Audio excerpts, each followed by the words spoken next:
To the Erving Select Board meeting for Monday, July 18th, called to order at 6:34 p.m. First topic of business, discussion regarding town response to COVID-19.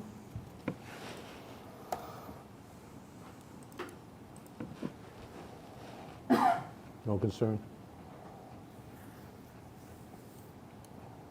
The latest numbers did not look significantly different than the I think we have week one. to week. I think we have one. It was Yeah, it lower. kind of goes Yeah. like 1 to 3, somewhere Yeah. in there, Yep. week to week.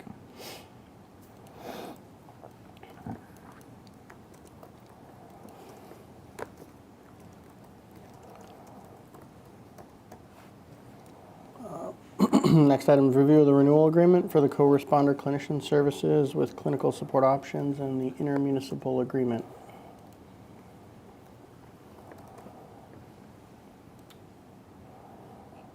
Hopefully I made the satisfactory changes you were looking for.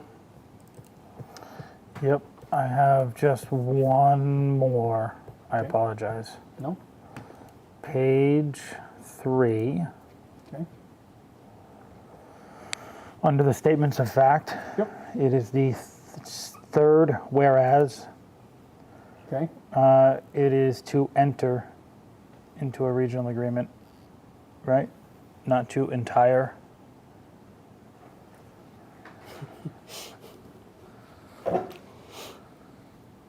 Yes. Thank you. That was the only typo. Yep. Everything else was good.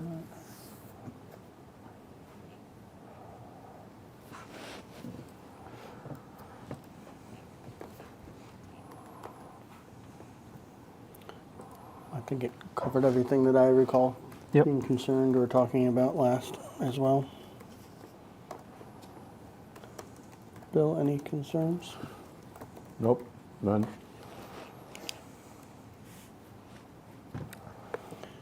So you've highlighted a couple. Are those accurate? Those Yep. are the populated values are the finals? You're talking about in section 3 compensation? Yeah. Correct, A and B, yep. Yeah, I went back over those numbers with the grant documents and Chief Holst today. Okay.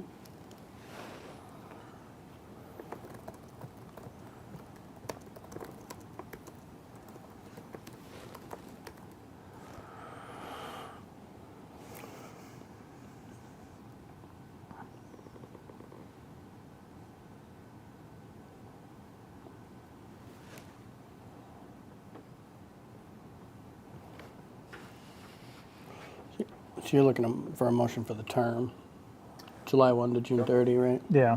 1 year, and then authorizing myself and Chief Holst to sign. Correct.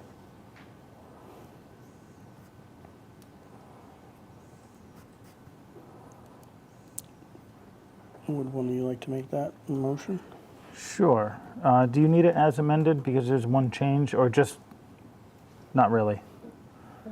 Just fine. I Just think make the it's- motion when to. it's grammatical, typographical, I don't think Okay, it's... fair enough. Just wanted to make yeah, sure. I don't think it matters then. It's Yeah, there was nothing of substance.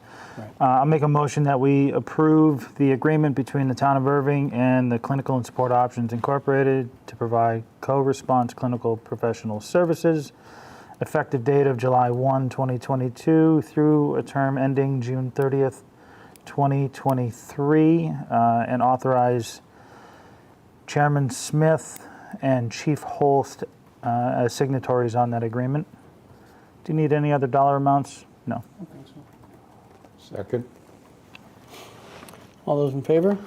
Aye.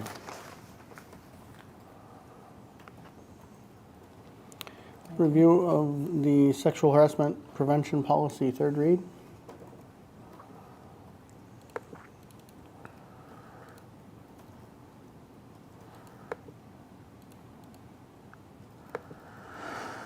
Give me 1 second to get there.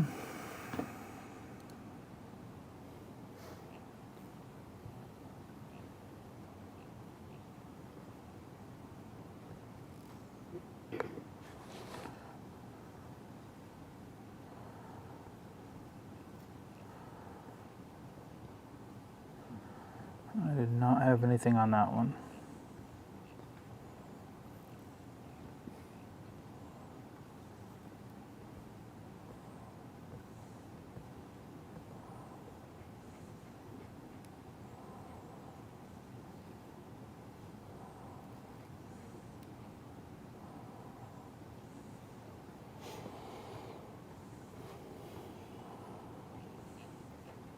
Bill, anything on that one? I have no concern. I don't either. Would you like a motion? Yes, please. Going forward, I was going to use the policy number as well. You want that because you have it on there? Or no? I'm fine with it. Are we ready to adopt the policy system? Well, it's a good question because we don't have one currently. We just have it by. This is the start. So if you notice the top right corner on both of them, this is an administrative one, so it's ADM 101 and 102. I can use it in the motion and adopt it, or we can pull it out until we formalize it later. Thoughts before I have no concerns. I'm assuming you have built this out beyond just ADM in terms of what the structure would Put look structure like. around it, correct. Yeah. As long as we have a cohesive structure that covers everything that we're expecting to generate, I have no concerns. Okay. Bill? Well, I have no concern.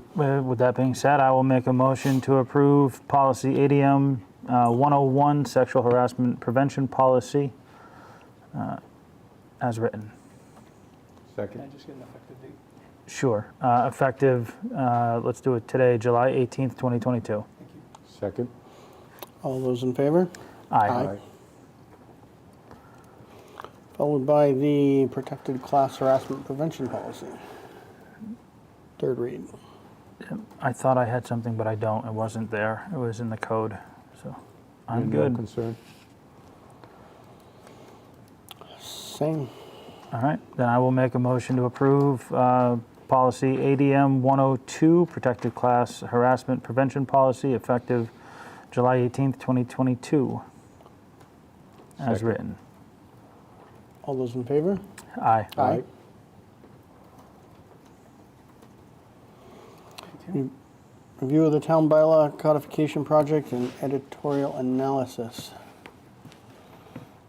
Evening, Mr. Newton. I assume you're here primarily for that one. I reckon. Like to dive in? Appreciate you coming. Believe our discussion last time was we wanted to get a look at what was before us at the last meeting and kind of get a sense for size, scope, and scale and how we might want to break that into pieces as we work through it or how we want to approach it. So that's where we left it last meeting. So I kind of pick up from there and then, anything, if you have anything you'd like to add in terms of, you've Well, I spent a can lot do of that. time I with it. wrote a few notes that probably you guys already know about anyway, but if you'd like me to recap some things, I'm happy to do that. Please do. Would you like to come on up?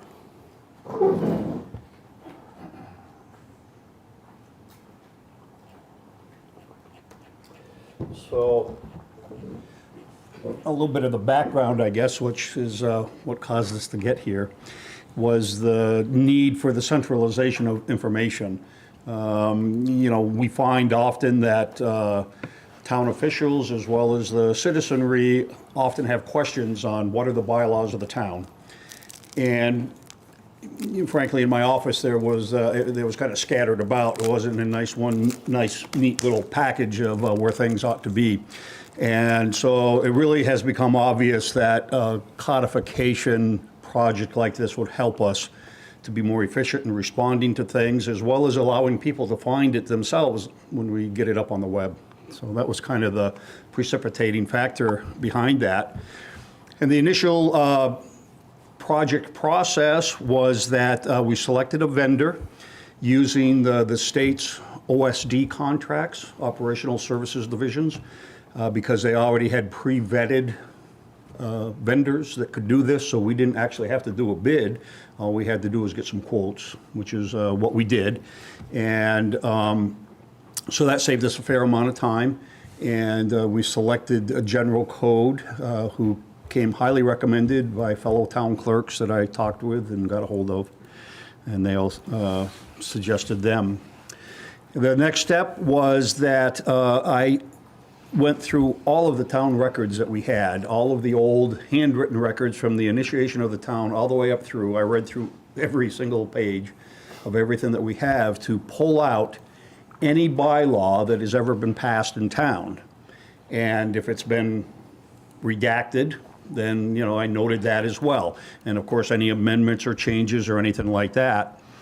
And to make sure I didn't miss anything, I actually went through it 3 times because I just wanted to make sure that, you know, this seemed important enough to me that I wanted to get it right. So I went through and got everything. And so the other thing that I also did while I was doing that was, it wasn't just bylaws that I was looking at, but I was looking to capture all of the accepted Mass General laws that the town voted on as well, so that we would have those in a handy reference, because those we never really tracked, and it was really hard to go back and find them when we needed them. And then also I collected from various boards regulations, similar to what we would say CMRs, you know, codified Massachusetts regulations. And though technically not a bylaw, yet they have the force of one, because the board, like the Board of Health, is able to create regulations that pertain to, you know, outside furnaces or, you know, food service places or whatever. And they, in essence, have the effect of a bylaw, but not technically a bylaw. So wanted to have that all in one place as well. So that was kind of my thinking of this. I wanted to have a grand scope of this if I could. So to date, the status of the General Code Company, they have reviewed everything that I've sent to them. And what their review process was to review everything to make sure that particularly the older bylaws were still in compliance with Mass General Law. And you may have noted in some things that they've noted that, well, this isn't quite up to what Mass General Law is now, and so they're suggesting changes as you read through the analysis. That was one of the things that they did. Another thing is that they wanted to update some of the language to today's standards. You know, it's a little tough reading Elizabethan English, right, when we're talking modern day English. Bit of an exaggeration, but, you know, you get the point. And so we asked them to take a look at that as well. But always the desire is to keep the original intent of the law, even though you may change a word. We weren't looking to overstep anything on any of the laws or anything like that. But at the same time, of course, we wanted them to fit into the MGL constructs. So again, they did make a few suggestions along those lines as well. And one of the strong recommendations that they did have was right up front. It was to modify the non-criminal disposition of violations. I think we talked to you early on in the project about that, and we talked it over with town council, and we went back and forth on some things. And the thing is that once upon a time, the town accepted Mass General Law, Chapter 40, Section 21D, which relates to the disposition of non-criminal violations, but it's not a local accept option law. And so in order to make better use of that law, their suggestion is that we actually needed to have a bylaw in place. So that is one change that they are putting forth for our consideration. And we'll see that. They'll probably be like about one of the first things we look at. Dick, can I just add to that? I'm sorry? Can I just add to that, what you're saying? Yeah. Just the additional context, if you were to go down that avenue, some of the language and some of the other suggested edits would be to, instead of having an enforcement section specifically describe an enforcement penalty process, it would just point back to the creation of this standalone bylaw that talks about the enforcement through civil disposition. So if you're seeing that language in there about either updating the existing bylaws enforcement penalties or pointing to this proposed bylaw, that's what it's referring to. Yeah. Yeah. Okay, thank you. As we said, General Code has now created a draft codified manuscript of the bylaws and regulations and accepted MGLs. And as you know, it's 368 pages long. I'm sure you enjoyed reading it at night. Short read. Just before bed, you know, great to zonk right off. And then also their legal analysis was roughly 150 pages. And again, this legal analysis poses questions that we need to consider so that they might create a final draft that we hope to put forward at a town meeting to be accepted. So next steps, I think, for us is we need to review basically every single question in that legal analysis and decide how best to respond to that question. And, Brian and I have spent a fair amount of time on that, as well as Donna McNichol, as well as the police chief. We've tried to pull as many people in as we can to look at this and have a lot of eyes on it and think about it.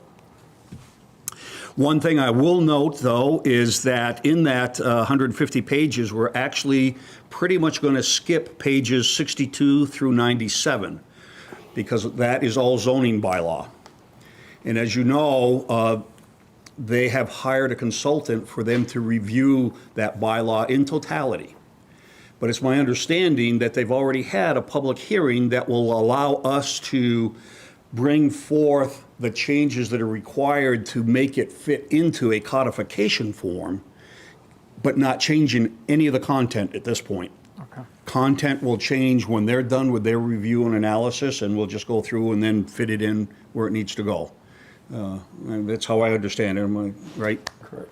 Mariah worked with the planning board Yep. for months. They went through a public hearing process where they at least presented the concept of the chapters and sections, which is significant enough to change in the bylaws. So that part has been done. Yep. They have discussed their preferences on some of the items, but you're right, they're working with a legal review Yep. process. Yeah, so therefore, we don't really need to answer those questions, and in my conversations with general code, they're okay with that, knowing what's going on, and then once they're done, they'll review it and fit it in again, and, we'll make sure that when it's time to present it to the town for any changes, that it'll all be there and properly meshed in with everything that's there. So my thought is, I'm hoping that this review of all these outstanding questions might be able to happen in 3 to 4 meetings. I don't know how long you guys envision, but I'm in order to have this ready for either a special meeting next winter or spring at the annual town meeting, whichever one you guys think that you want to present it at, general code is going to need some time to go through and process not only all the answers to our questions, but it's, we put everything on hold during COVID and we still pass bylaws. And so they're going to need to review those new ones as well and fit those in. And so we need to give them some appropriate time, and probably back and forth, maybe 1 or 2 more times, who knows. All right, so I think that is most everything. Just kind of brings us where we are. The final steps, when we're all done, we're going to have a fully annotated codification of all the bylaws in town, and that will be presented to people. That it'll be on the web for access. We'll have one hardbound copy at all times in the town hall, right? So it's always good to have some sort of backup, and people will be able to search online themselves for any law that we have in town. And anytime there's a change, we will go through general code. They will properly annotate the website and keep the binder up to date as well, so that we'll have a running history of how things have changed. So that's kind of the overview. I don't know if you have any questions or anything, but that's kind of my thoughts on the purpose and why we started doing this.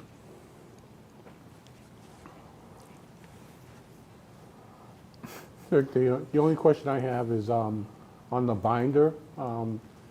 One book seems like not enough.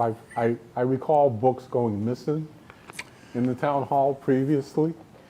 I know it's going to be online as well, in a form for us to keep as a municipality, so that there will be that hard online copy.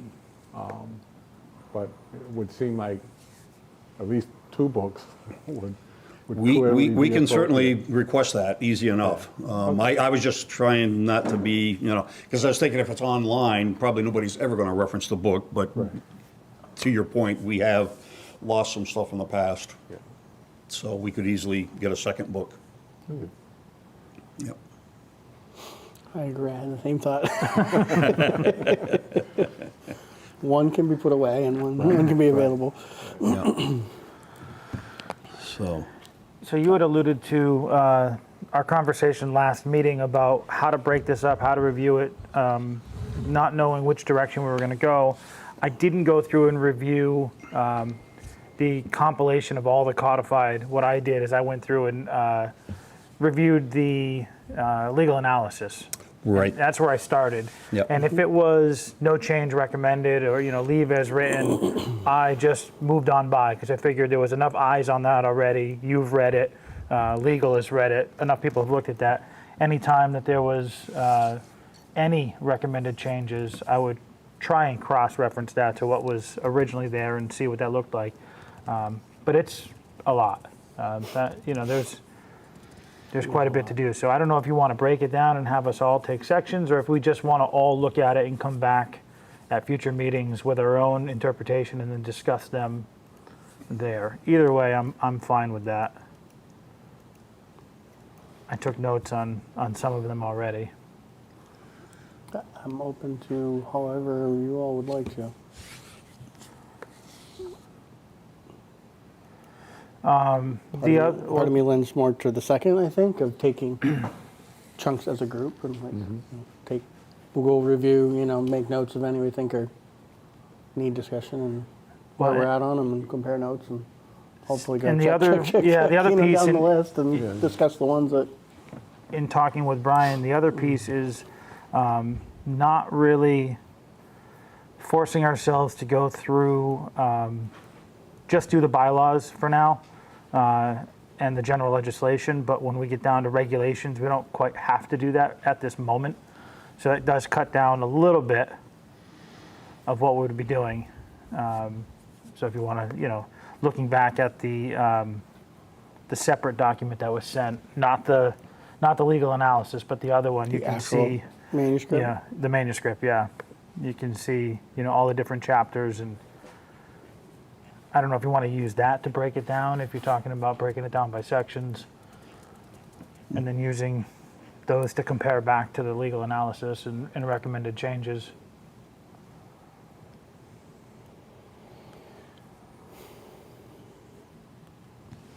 I don't really see a clear way of breaking it down. If you want to say, Scott's going to take this and Bill's going to take this. Well, They- and I mean, Or if you want to just look at it and say, if we break it down into the next, say, 3 meetings, all 3 of us review a section and break it down into 3 sections, and all 3 of us come back prepared with. we all reviewed section 1. Yes, so if we all looked compare at, notes and then go through. part 1, chapter 9, chapter 18, and chapter 45, per se, I'm just, Right. whatever that is, and we come back with edits on those and get that completed, then move on to the next.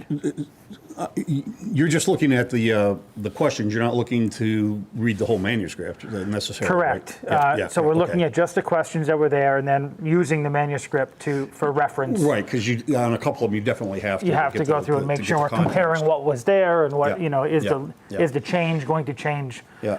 content? My thinking on this may be simplistic, is that I think that the vast majority of even the things that they're suggesting changes are going to be simple enough that there's not going to be a lot of discussion. I envision maybe a half a dozen of them where there might be some more in-depth discussion. But I think the vast majority of them, it felt to me like there probably wouldn't be a whole lot of discussion on them. So it's probably best to have the 3 of you do it a chunk at a time together and share that way, as opposed to one doing a section, and somebody doing another section, something like that. Yeah, and I just feel like it's more eyes on it and gets more visibility, you know? Well, I can tell you, I did review the legal analysis down through zoning, which, I skipped over because that was already Right. taken care of. I made 4 notations on the legal review. There was only Right. 4 questions that I said, I kind of want to, we can talk about that in the future at some point. So there wasn't a ton that jumped out as, well, there's going to be a lot of discussion about this. But there was little pieces here and there. Agreed, yep. Yeah. Zoning was 60 to 92, is that what you said? That we're going to be skipping? Yes. On page, I believe it like was that that. number. Let me check it again here. roughly, 69 to 97. 62 to 97, yep. 62 to 97, okay. Those are all zoning questions. Right. Yep. So that, that takes a big chunk right out of that 150 pages right there. Right. Yeah. Right, I mean, you did the first 62. I skimmed it a little, but I have not gotten that far. Yeah. Have you? I've gone as far as 58. So, I mean, I'm behind then. Part of me says, do we want to come back with 1 to 62? Yeah, I mean, if we want to next come back meeting, and then at our next meeting, Plan have the a, following, unless, we start looking ahead and think it's more than that. We'll just plan to do 97, 98 to 146. I mean, it's kind of splits it in two. It's like Yeah. 50, 60 each, and I'm fine with that. just do it in 2 chunks. So And if we, You said 1 to. 1 Yeah, to just 1 to zoning, which I 1 think to is zoning, 62. whatever So 1 it to is, yeah. 62 will be for next meeting. Okay. And then we would plan to do the balance, so 97 or 98 to 146, like from zoning on to the end. Next, unless at the next meeting we've Right. taken a look at it and think it needs to be broken up further, but I'm thinking that's a start, and we can always come back. If there's a few that we earmark and we discuss and we say we want to come revisit them, we can bring them back at the second or third meeting about it, and Right. then maybe we're ready to give our, our checks, if you will.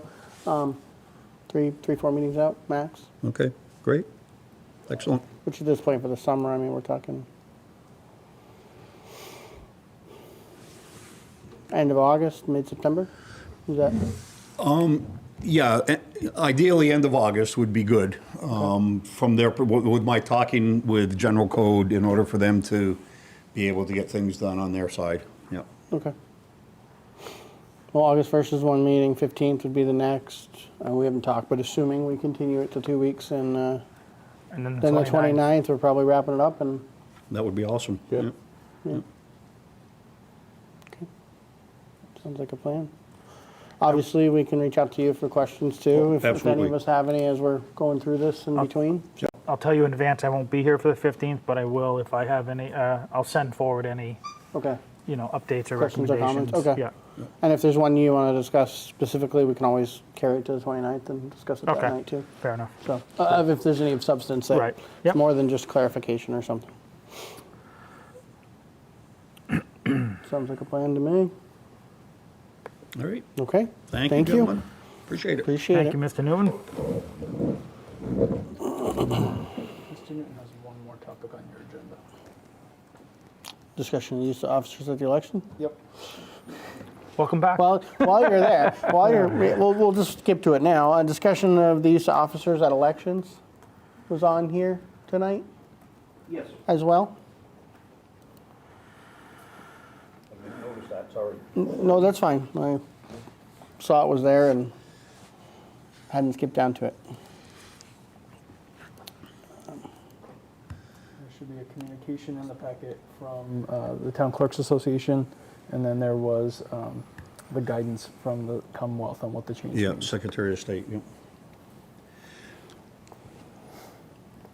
Basically, what they're saying now is that it's the responsibility of the Select Board to make sure that there are police and/or constables assigned to polling places. In the past, prior to COVID, being a constable, I just filled in and was the guy, I didn't see any need to have police officers there.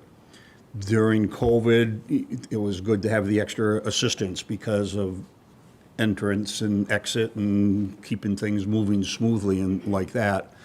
And so going forward, it is, I guess, up to you if you just want it to be me again, or if you want to have a police officer there for, the elections. I mean, a town election is not too bad. They're typically 10 till 8 at night, but of course, state elections are always 7 in the morning till 8 at night. And those guys tend to need to get paid, and, I was just doing it because I was already a constable. I was going to be there anyway, so Right. can't double dip and whatever, so I was good with that. Dick, I'm not totally clear on, probably should be, but I'm not totally clear on the authority of a constable if there needs to be an arrest or disturbance at an election poll, as opposed to a police officer who would have clearly understand whether it's an arrest situation or a non-criminal or complaint situation. Yeah. To be honest with you, I don't know that I can fully answer that question. I mean, I know that there are differences between police and constables that I have looked at, and I was like scratching my head thinking that they're all law enforcement, but obviously it's not that cut and dry. And so I just always sort of assumed that in theory, everyone has the ability to arrest, I guess, if it were ever to come to that, right? Citizens arrest and all of that. So I figured, well, that has to be one of the abilities, but not that I'd ever, be able to do it, but I think that it's more about just trying to keep order, people flowing along nicely, making sure that people are not campaigning within 150 feet of the door, things like that, is what I've always focused on, because we're very fortunate in a small town like this that we don't have any issues with people. They've come in, they vote, they leave, they know what they got to do, and it's been very straightforward. If you want to make it more formalized, I can certainly reach out to other town clerks, because I know in larger places that they have manuals, or at least, a few pages of, like you just had tonight on different items of policy that we could get and review if you want to get more formalized. But I really can't answer your question 100%, because it just never seemed that it was a big pressing need, frankly. And so, how that always kind of stays at the bottom of the pile, Right. And I assume that if the Board of Selectmen would decide that they wanted a police officer instead of a constable, that would raise the other issues of your budget, because there's Yes, it would. Yeah. huge discrepancy between salaries, so. Right.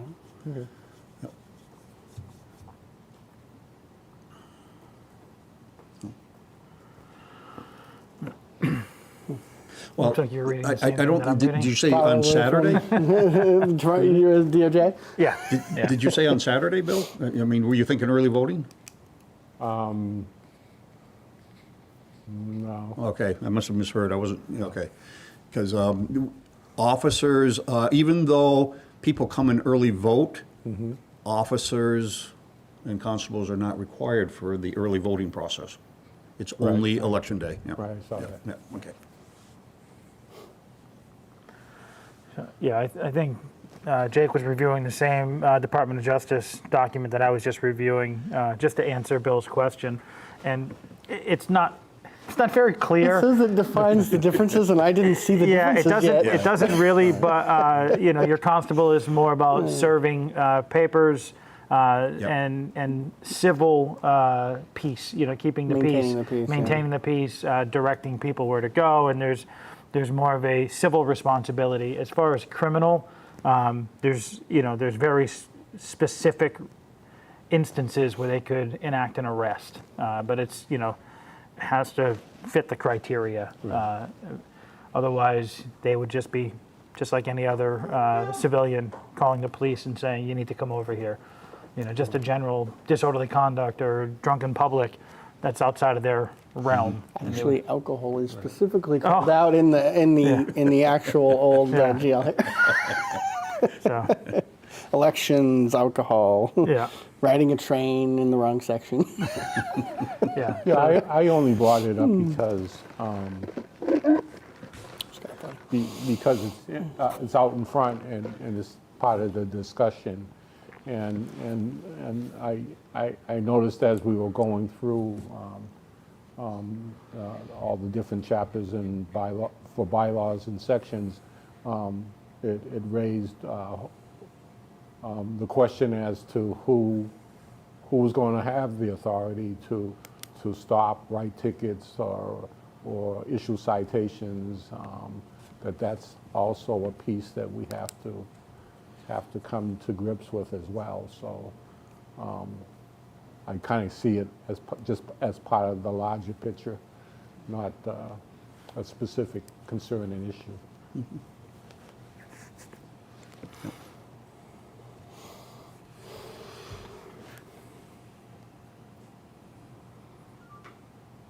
I didn't necessarily get the feeling you were advocating necessarily one way or another, and that I was not. the exception of COVID, constable's been sufficient in your opinion. The extra manpower and assistance was was ideal. Whether that necessarily even needed to be a police officer during COVID, I don't know, but sounds like. Yeah, they were very useful during COVID because we only wanted so many people in the building at a time, and they maintained that for us. That was very helpful. Without those emergency orders in place now, I would not anticipate necessarily a need for a police officer, And I guess if there was one, they're still just a phone call away.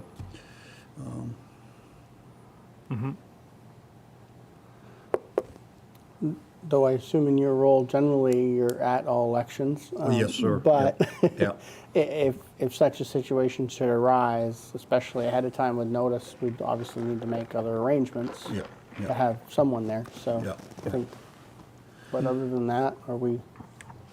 I was going to say, other than extenuating circumstances, status quo of having a constable there would be sufficient in my mind, unless there's any other exigent circumstances where you as the constable and the clerk trying to run the election felt otherwise. But that's a simple request of reaching out to the chief and the chair and saying, we could use a detail officer here for the day. Yeah, yeah. Okay, very good.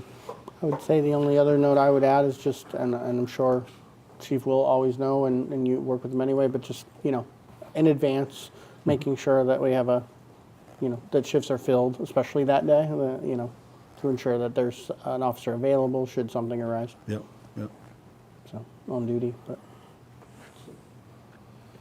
that's all I have, so, All right. as is. Thank you. Thank you, sir.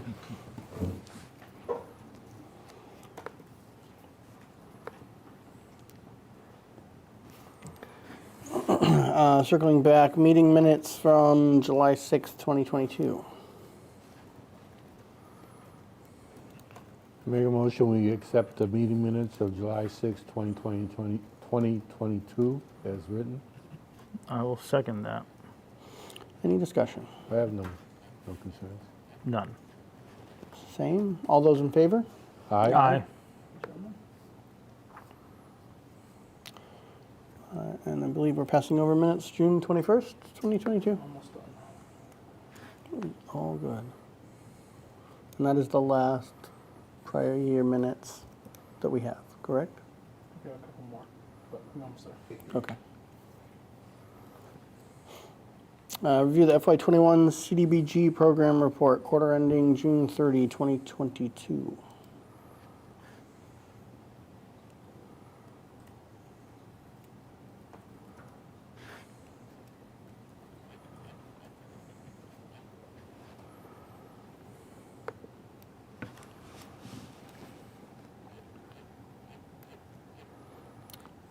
Any concerns with the report? Looks like they got 12 applications in right now, in process. And that was targeted for at least 17. Yep. But we still have plenty of time on it. Did her explanation make sense? They haven't drawn down the CDBG funds because there was a new requirement this year to use program income if the towns had it. And you all made a budgetary adjustment. Each of the towns did that. So they're spending down the program income first, and then they can move on to drawing down the actual grant.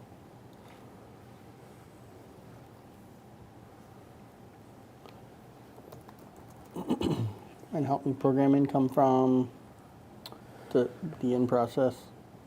So program income is derived from the repayment of loans. So Right. you all have been doing this for decades, and each town has developed an accumulated account full of program income, which you use with the Housing Authority to reissue loans.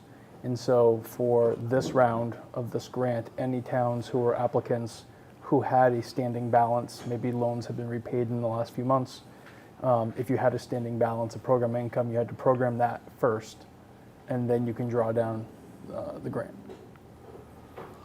And any of these that we're issuing as, or other ones, that will refill the program income as they come in. And Correct. Just keeps, so they just every certain so often probably require it to get spent, correct.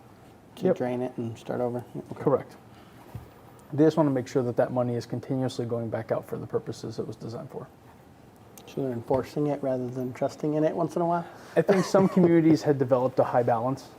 You all have done a pretty good job. I think maybe one time in my time here it was over 100,000, but you typically do a pretty good job of keeping it between 40 and 60. A loan gets made and another one gets paid back. So you all do a pretty good job of keeping it low, but I think we had about 60,000 to At use this time. 62, yeah. And so you agreed to program that. Okay.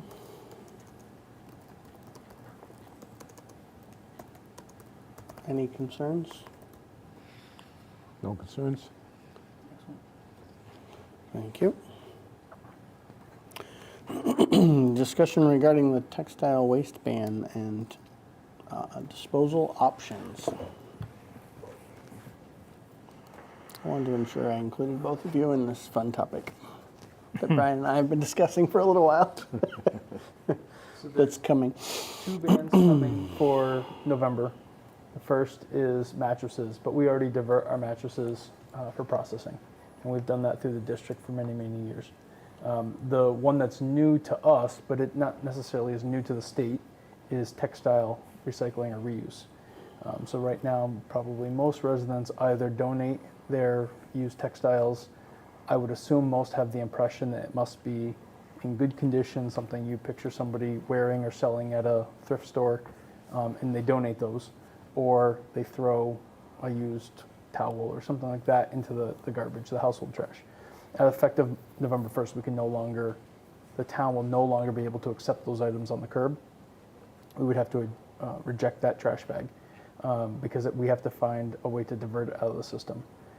As the town, we are not responsible for providing an alternative, but I think we would be short-sighted in not providing an alternative. I think residents are going to be free to choose whatever method makes the most sense to them. They may have their chosen charity that they want to donate their textiles to, and that's great.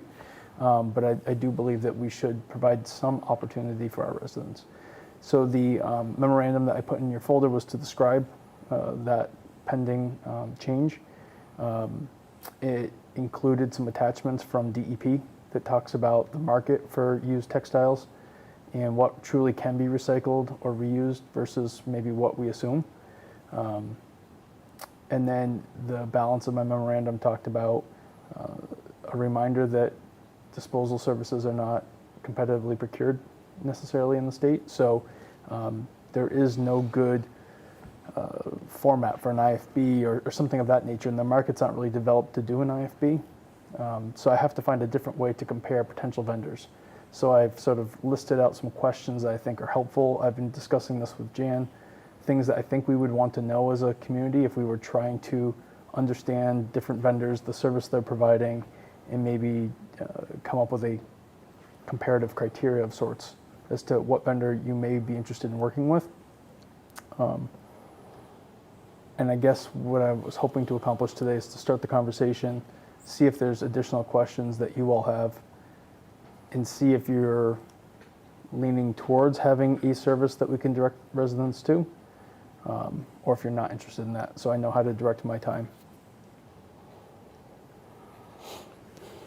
I'll start off by saying I am not interested in providing that service. I know I've been guilty of putting clothing and articles of that sort and shoes and whatever in the trash that goes out, and putting my tape on it as well. And my wife has as well, and I think a lot of people do, because kind of like, I assume it was trash. But I just don't know that we ought to be providing a service for people to dispose of that kind of clothing or textiles, if you wish, if you will. So I really don't know the answer to it, but that's my gut feeling and how I feel currently. So I guess if we came up with something more substantial and had a discussion about what it was going to cost us in the long run, or do we want to go down that road with this? I might be prepared, but currently I'm not.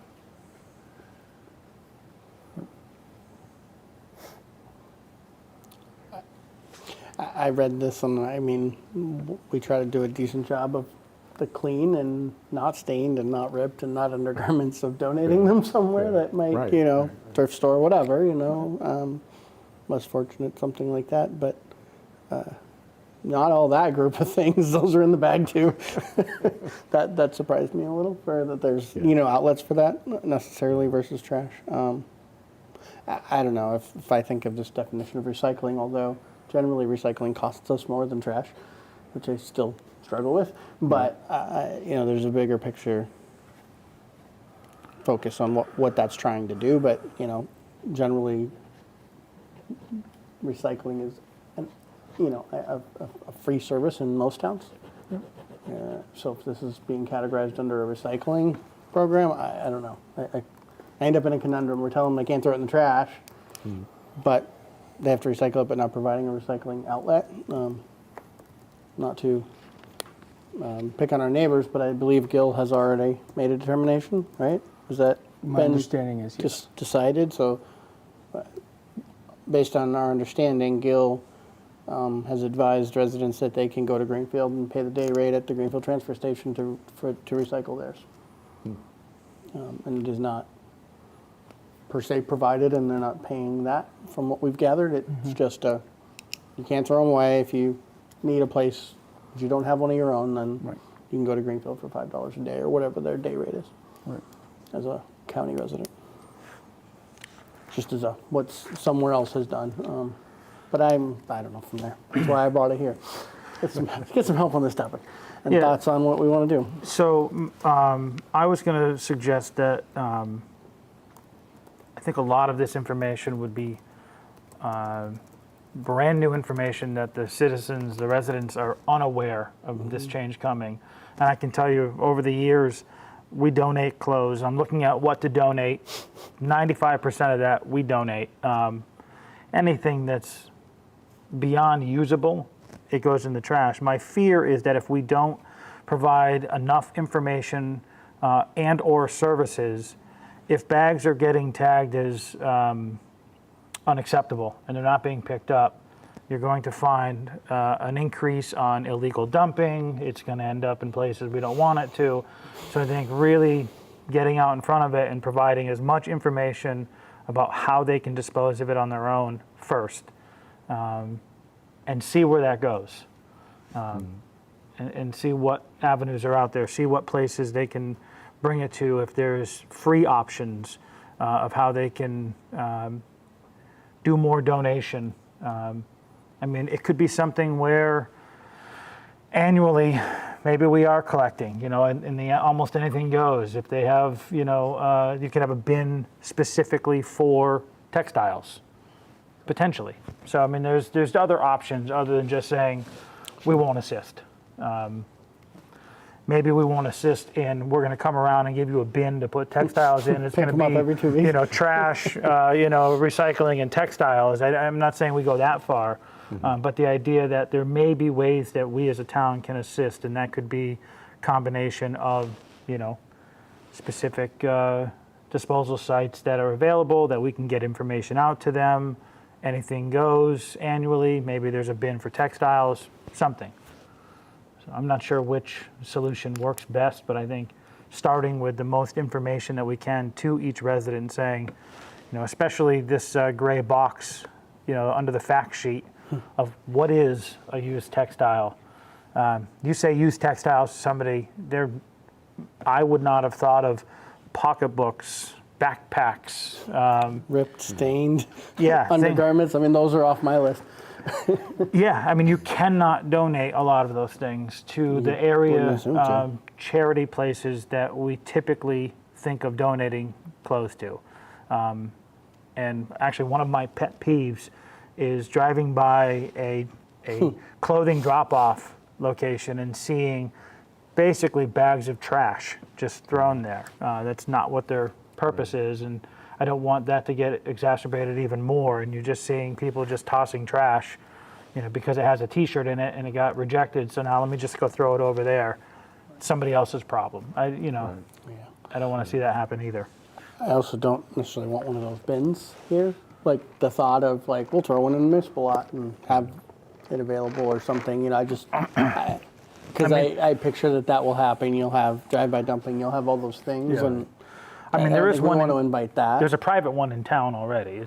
There is. at I the don't think church. it takes all. At the church, yeah. At the church. I think yeah. it's limited. It is. It's limited. It has a sign of what items are taken.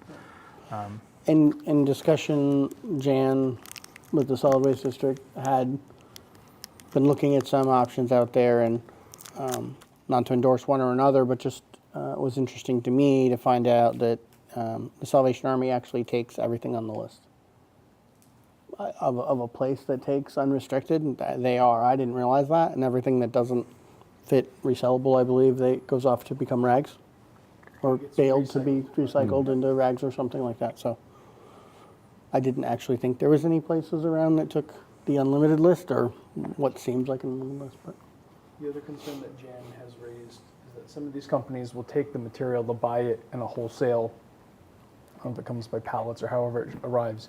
It's typically bagged in plastic. And so it's important, and I think she's got an interesting perspective on this, it's important to understand where that's going to end up so that you're not just discarding of more waste somewhere else, right? It's out of our sight, it's out of our problem, it's not Massachusetts banned it, so it's not here, but it got dropped off somewhere else by the pallet, right? So she has been taking the inquisition a little bit further with any potential vendor to say, well, where are you bringing this material? What are you doing with all this plastic? How much of it will actually go towards being reused, or how much will be recycled? If it has a mission-oriented purpose to it, it's going to benefit a charity. How much of the proceeds benefit the charity? If they offer a revenue stream to the town, how much can be returned back to the town, sort of like the potential dividend on recycling for cans and bottles? So she's been helping me tease out those questions so that we can better understand there are differences in each of these potential vendors. And then just to respond to the question, probably out here, yes, you're going to see more of the collection bins as opposed to maybe a curbside collection service. But some of these do offer curbside collection services, and it can be quarterly on demand, where the residents call the vendor that we identify and just let the vendor know that they're ready for our collection. And on that day, it's scheduled, and they put whatever it is out on the curb, so it's separate from what we do with Casella. So there are those models that we could look at as well, if that was of any interest to the three of you. you're saying that just reminded me, my only concern, because I thought if anything goes once a year or maybe twice a year pickup or something, maybe quarterly like that, was clean and dry. So not wet, moldy, or dirty. And I think if with anything goes, my fear is they're going to get a pile on the curb, and by the time people are coming by, it may just be wet, moldy, and dirty. Yeah, I was thinking, So- if that was an option, I was thinking it was not curbside. It was the same we would do with any of the items that must be brought down to the transfer station. Oh, like a drop-off Like day. a drop-off Oh, okay, day. gotcha. You know, you That makes can't just sense. put a TV out or anything. You have to Yeah. bring it down yourself. Same thing with textiles. That way, they're Okay. not they don't end up falling into the unacceptable because they're wet and moldy. Right. Okay. No, that makes sense. But again, it could be just more drop-off. My fear with the bins, the containers for drop-off, is that those historically do not just get textiles. They get all sorts of miscellaneous items that just illegal dumping in plain sight. And it's just, shove it in the bin, it's out of sight, out of mind, and move on. And don't worry about what was in that black bag because nobody can see what you're putting in it. So I'm not a huge fan of those bins. I would rather somewhere where you drop it off that they have to look at it and say, yes, this is what we take. Thank you for dropping it off. Whether that's us or a third party somewhere else. I do find Jan's perspective on being sold overseas interesting when DEP is pushing that that's one of the great outlets for it. It's right there in the gray box. I would never speak for Jan, but she expressed those concerns that the state has instituted And a I'm ban not- without I'm just, a consideration as to where this goes. it literally is encouraging the very thing, which I respect and understand her perspective of. Pushing our not trash recycling problem somewhere else is not Right, recycling. right, Not, at least not responsible recycling. correct. But I didn't think we'd solve it tonight. We have till November to inform and come up with something. I just know we probably want to have a plan and get stuff out starting in September. Right. Anything we'd like from Brian to further the conversation? I mean, it sounds like you were saying some of those services that do pickup are not for free, or because they're profiting from the materials. Correct. There's no, to the research I've done so far from different programs that work with municipalities who would be interested in providing information for you all to review, there's no cost to the town for participating. They generate revenue based on either the reuse or the recycling of these materials. Some have a mission purpose to them, so they will partner with Big Brother Big Sister is one, and so there's a revenue stream that goes towards the charity. There's a bit of revenue that can come back to the town based on the number of pounds that are collected, and there's others that are just corporations, and they're upfront that they're doing this as a business, and they may have a mission oriented approach to their business. I started this business because I was concerned about the way the materials are. So each of those are different, but I think again it goes into the questions that Jan has been encouraging us to ask to sort of tease out the differences between each of these vendors.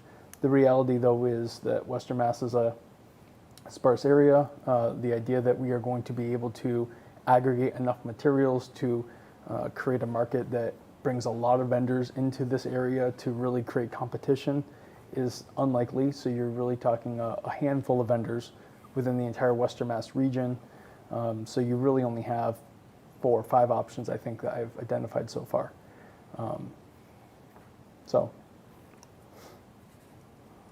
So, I mean, be clear, if we go this route, we're taking on a new responsibility that we didn't have to begin with. Yes and no. I agree. It becomes a different service that we have teased out, that we've defined, but it's not unlike what we do for mattresses or anything else. We still take these items. We've on some of these have been doing it longer, therefore maybe we charge a fee, or we treat it in a different manner. In this case, we've been taking these items, but we've been taking them through our household trash. We're just teasing them out and saying, we will provide an opportunity for them. You're free to choose whatever option you actually want, but if you want the town service, it looks like this. It's a little nuanced, but you're right. It does create a different thing for us to monitor. It creates potentially a different contract to watch. It's a different relationship to manage. That's true.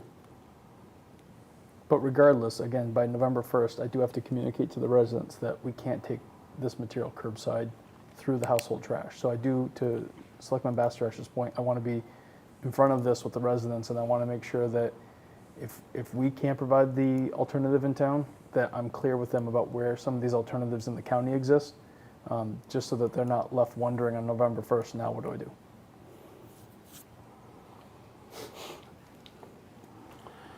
If there's, I'll just ask the question, if there's not, or maybe it's a question for you to follow up on. If there is potentially either no cost or revenue to textile recycling, if Greenfield has the capacity at their transfer station and the interest, is there an option to have the fee waived for textile versus a day rate? Because it's not trash, and if there's a revenue stream for them in it, of some offsetting maybe the management or the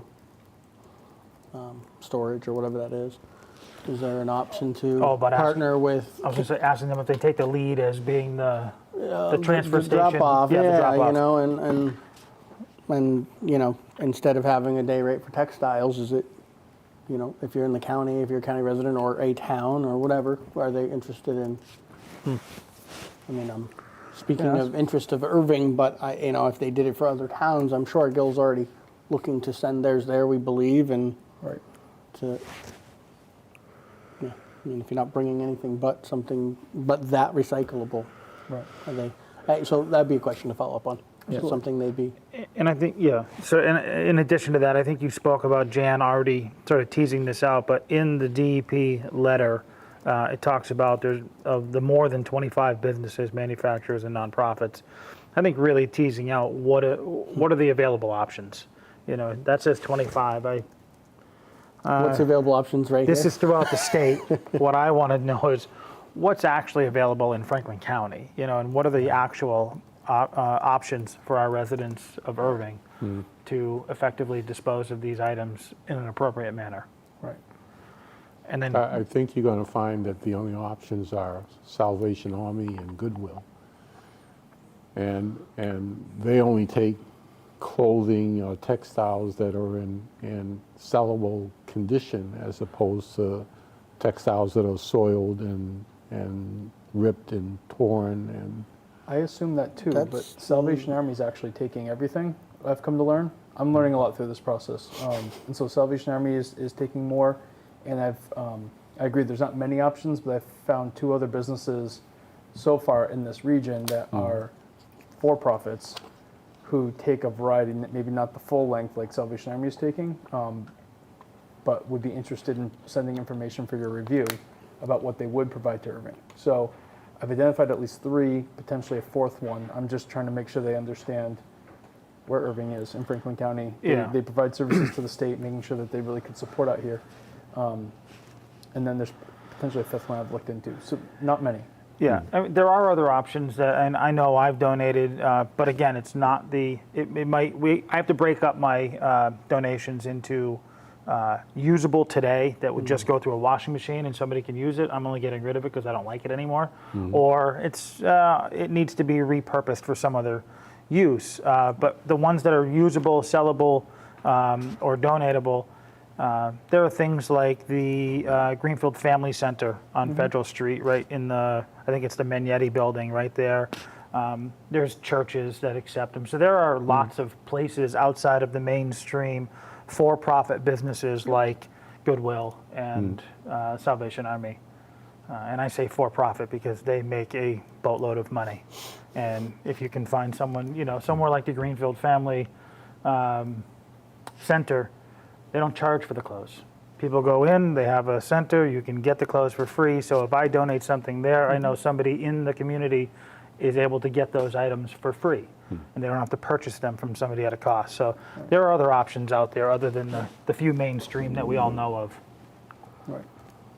I also just, your hauler obviously is aware that the waistband items are coming, and that they had already reached out proactively about the reuse or the recycling of mattresses.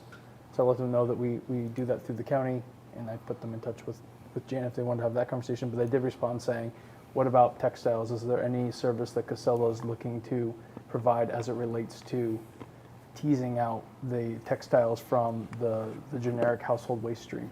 So if I receive any information from Casella or one of the other larger hauling companies, if they're offering something new to align with the waste ban, I'll make sure you're aware of that as well. The other question I have is, after this ban is in place, and maybe I missed it in the memo, what happens if it's in the trash, taken, disposed of, and hauled off to the plant? Is there any repercussion to the town retroactively? I need to understand specifically what comes with the enforcement, but in theory, anytime there's a waste ban item that is then received at a disposal site and it's tracked back to the town, that's why we all have tipping tickets that come from the tipping process. They do track that back to every load. And in the past, actually, I've been notified when there's been contamination in our material. So yes, there is a process where we can, when we take it at curb through our hauler, we become responsible for it all the way to the disposal site. And then from the disposal site, and you remember when you were looking at disposal contracts, all of the language that they were putting in there because about of their potential. unacceptable items, yes. Because they Well, that's would why I reject asked the it. question. Right. And the reason I asked that question is, this goes into effect November 1st. I think part of our education to the residents is just because you can stick it in a black trash bag and nobody sees it, Right. please don't. Like, this is, it goes far beyond Casella picking it up off the curb. That's not done, I got away with it. There's a lot more tracking that goes on behind the Erving scenes. stickers on them now. So. There's a sticker on it now, and we know where it came from, and Right. we will end up paying for it in the end. Right. So that's and that can get costly. So I can be clear about that. having that as part of the conversation.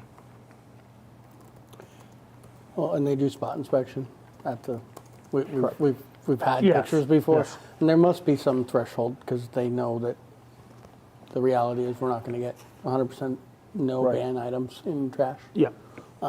But there is some threshold and they will cite it and send you photos of it, and it probably goes further if it continues, obviously, Yep. regularly. So I can collect more information if you all are willing to at least review it. And if nothing else, I can start drafting materials to communicate to the residents the change. Yes, I think getting this out to the residents, it goes into effect November 1st. I mean, I'm thinking sometime So open for September Yeah. at, the, Yeah. at the latest. I mean, I wouldn't be waiting until October. 2 weeks ahead is not enough time. Agreed. There's gonna I be think lots of September. questions. Yeah, it's got to be. End of the summer, early September. Okay. I think directionally get more info, but something that's on demand or quarterly or at a different site, in a different town that's equipped to handle that better sounds reasonable to me to consider. I don't think curbside, weekly, bi-weekly, anything like that makes No. sense. So, Okay. and I share the sentiment of I don't have an interest in having a Dropbox that's unmonitored, unmanned, whatever. That's not. To me, that doesn't fit the purpose. Got it. Okay. Thank you for that direction. Any other questions for him? No. Or to gather? No. Okay. Moving on, amended description of Poplar Mountain Road, order of public layout. Eventually, we will actually order and be done with Poplar Mountain this Could be Road. the night. This could be it. So this has our 1 point that was missing. Was it 10 or 9 9? Yeah. on the north side description. Yeah. So yes, the amendment has been made on the north side description, adding the distance to 0.9. And a few others have gone through and counted the points, and we believe we got them all. Yes, Okay. And the map was always correct. the map's always been correct. It was just a language. These You were- were On the town meeting floor, we caught that 1. on the south 0.9 was Right. missing, and you amended it on town meeting floor. We did not catch the You all were north. amending the description in your order to layout, Yep. and you caught, I think the north one was missing, Yep. and I verified that with the surveyor. So Everything else has been corrected. Again, both the town meeting vote and your order of layout have always pointed to the map with the date and the title that has been correct since the beginning. So the plan itself, what the citizens understood the change has been true. That one piece of the description was missing. So the other question I think we had last time is adding this amended language, does it have to go back to town floor now? Or because it's clerical in the map and the intention of the vote stays the same, we can make this amendment internally? Council's saying that if the three of you voted to amend your order of layout to be recorded with the town meeting votes and the plans, all of that gets recorded together and cross-referenced, that would be sufficient because it is a clerical error. I can't remember the exact legal Right. terminology that was used. And that if you all were willing to vote to amend tonight's meeting, your order of layout that you originally approved on March 28th, that she would take this, the town meeting certificate, and the plans, record all of that together at the registry, and that should be sufficient.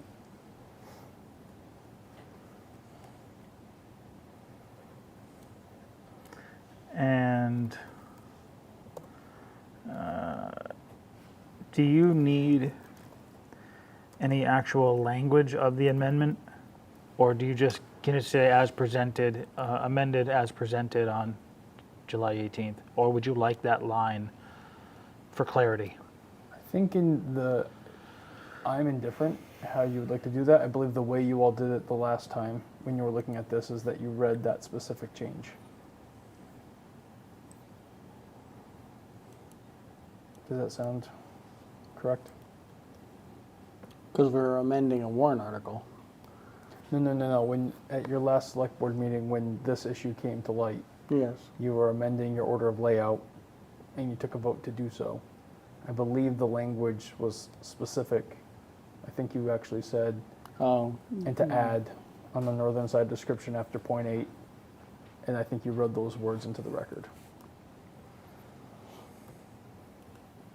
because we were basically mimicking what we did at town meeting.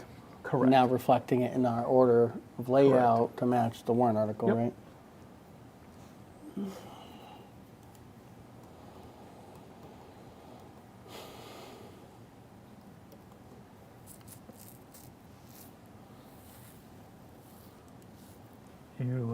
Are you ready for a motion on it? Yeah, if you are ready to make one. Sure, do. I'll give it a shot, and if you catch me saying it wrong, so if I'm not mistaken, the one, because it's not highlighted, the one that was added is after point 8, it's the south 26 degrees through point 9, right? That's the one that we Correct. added That's on the the one, north side. on the north That's side. that's what I thought. I just wanted to make sure. Yep. All right, so I'm going to make a motion to amend the order of layout of Poplar Mountain Road, adding the language after bound point 8 in the second paragraph to read, thence south 26 degrees, 17 minutes, 19 seconds west, a distance of 103.40 feet to bound point 9. And probably need in further order the amended layout, right? Because we need to actually order it. Correct. Yeah, that would be sufficient. I'll say that it does say they amend the order of layout. Yeah, I was just doing the Okay, amendment I got you. now. I got you. Yeah, it says to amend the order of layout of Poplar Mountain Road with the additional language of, or after bound point 8, and then you read the, Right, Thanks. okay. And we've already ordered it, so this is just amending. maybe what to add clarity is originally ordered March 28th, Okay, 2022. I had that up there and I wasn't Okay. sure. Yeah, so friendly amendment to that, because there's been no second yet, is that, which was originally ordered and approved on March 28th, 2022. Second. Second. All those in favor? Aye. Thank you, gentlemen. And we'll get this to council, and then they're gonna handle the They're gonna take care of all the regular recording. Yeah. And Finally. separate from this, the vote certificate from town meeting was sufficient for the executive council, so they have transitioned ownership to the voters. Okay. And that was all recorded at the registry as well. So this is the final piece to go along with the county transitioning to you. This records it, and it's all done. So they've given it to us, but we haven't technically accepted it. Correct. Town meeting has We kind of done its accepted, portion. but We yeah, just need yeah. to record We it. haven't Yep. ordered it yet. Okay. Yep. They honored the vote at the town meeting, Yeah. and They said it met their requirements, correct. Okay.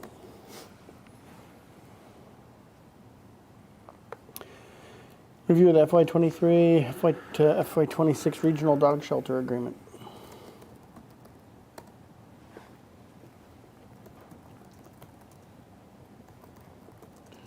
I have no concerns and willing to make a motion to adopt.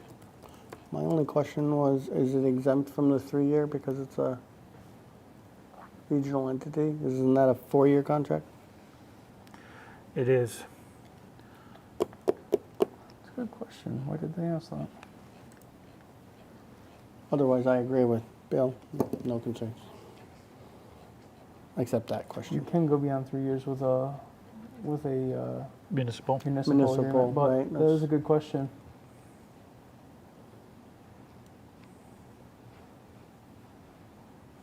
I Well, don't- actually, you know what? If you go down to term in section 5, it says 3 years. So I think whomever was adding that title on the top of the agreement, Added 3 to 3 yeah. Got and it. didn't get 5? It didn't get, it didn't get by. So I think that's a typographical error on their end. But yeah, if you read section 5, it does state that this is a period of 3 years. Because I didn't read it as closely as I thought I did. So maybe what we should do is just do it for a period of 3 years, effective July 1st. July 1st. Yeah. Yeah. And that, I'll let them know of the collect. And they can check, they can change their heading at the They top. can change the heading.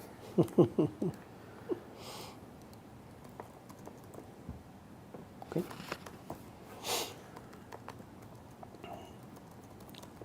Want to go ahead and make that motion, feel free. Bill, did you want to, or? Yeah, I was going to Okay. mention,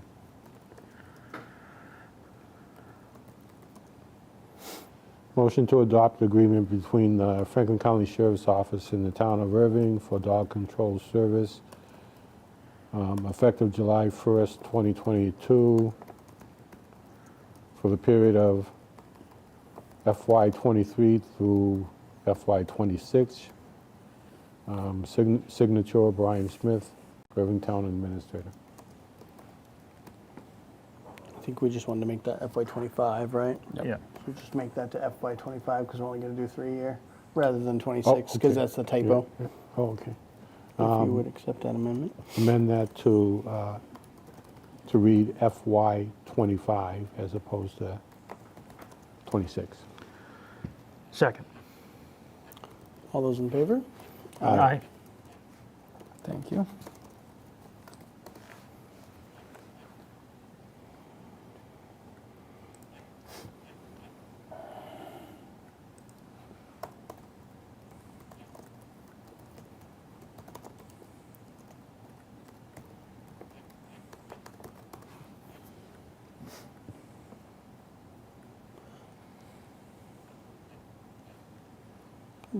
Is our ACO active or still on leave? Leave right now.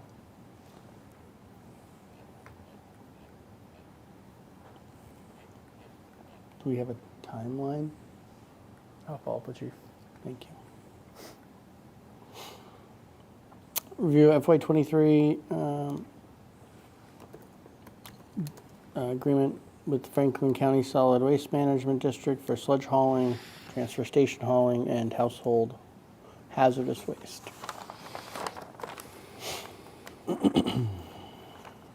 So the district breaks those out as 3 separate agreements. And so those should be all included in your packet. There's nothing different from what you've approved in the past.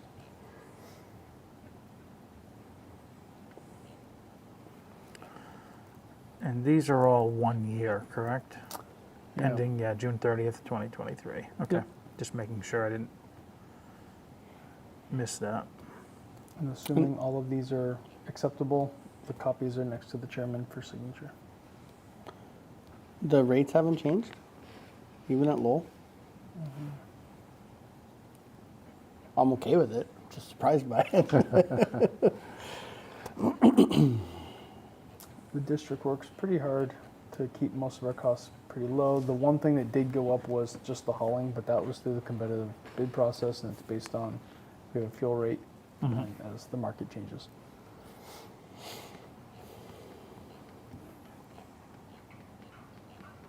Any concerns with any of them? No concern. No.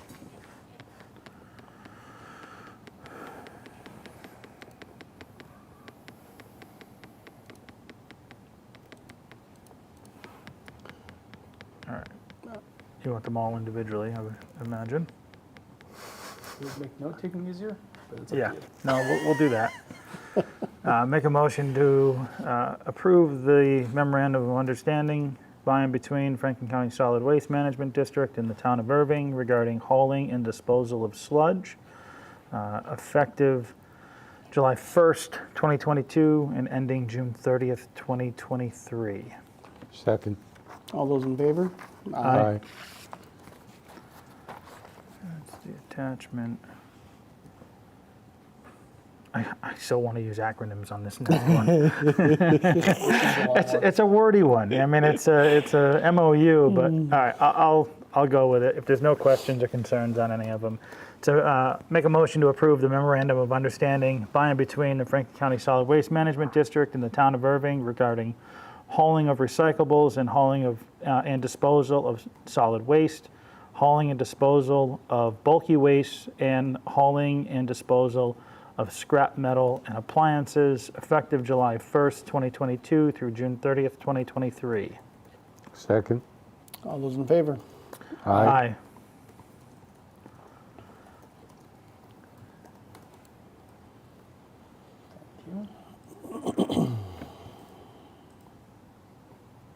I'm prepared to make the motion on the solid waste. You got it. management.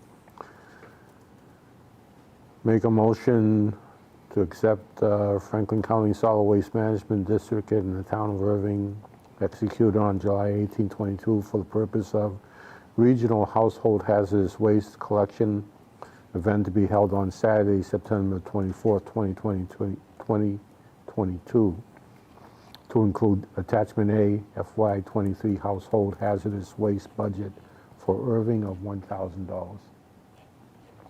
Second. All those in favor? Aye. Aye. Review of the first and second water commitments for fiscal year '23.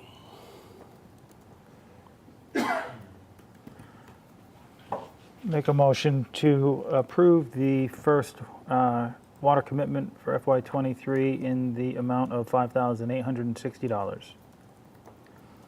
Second. Any discussion? None appearing. All those in favor? Aye. Aye.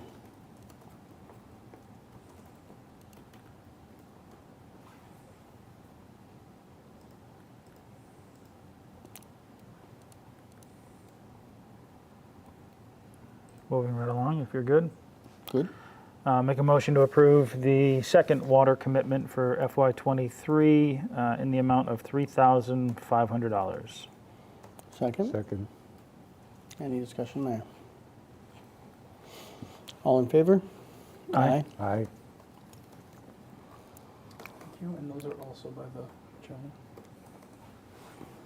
Lots of stuff here tonight. I'm gonna save the best for last. We'll come back to the master project list. Review of the Ford Transit Connect van procurement for wastewater.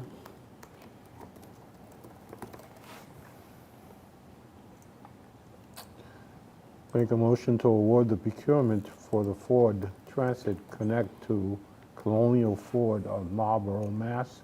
01752 in the amount of $33,815.18, and to authorize Brian Smith, Town Administrator, to execute all necessary agreements.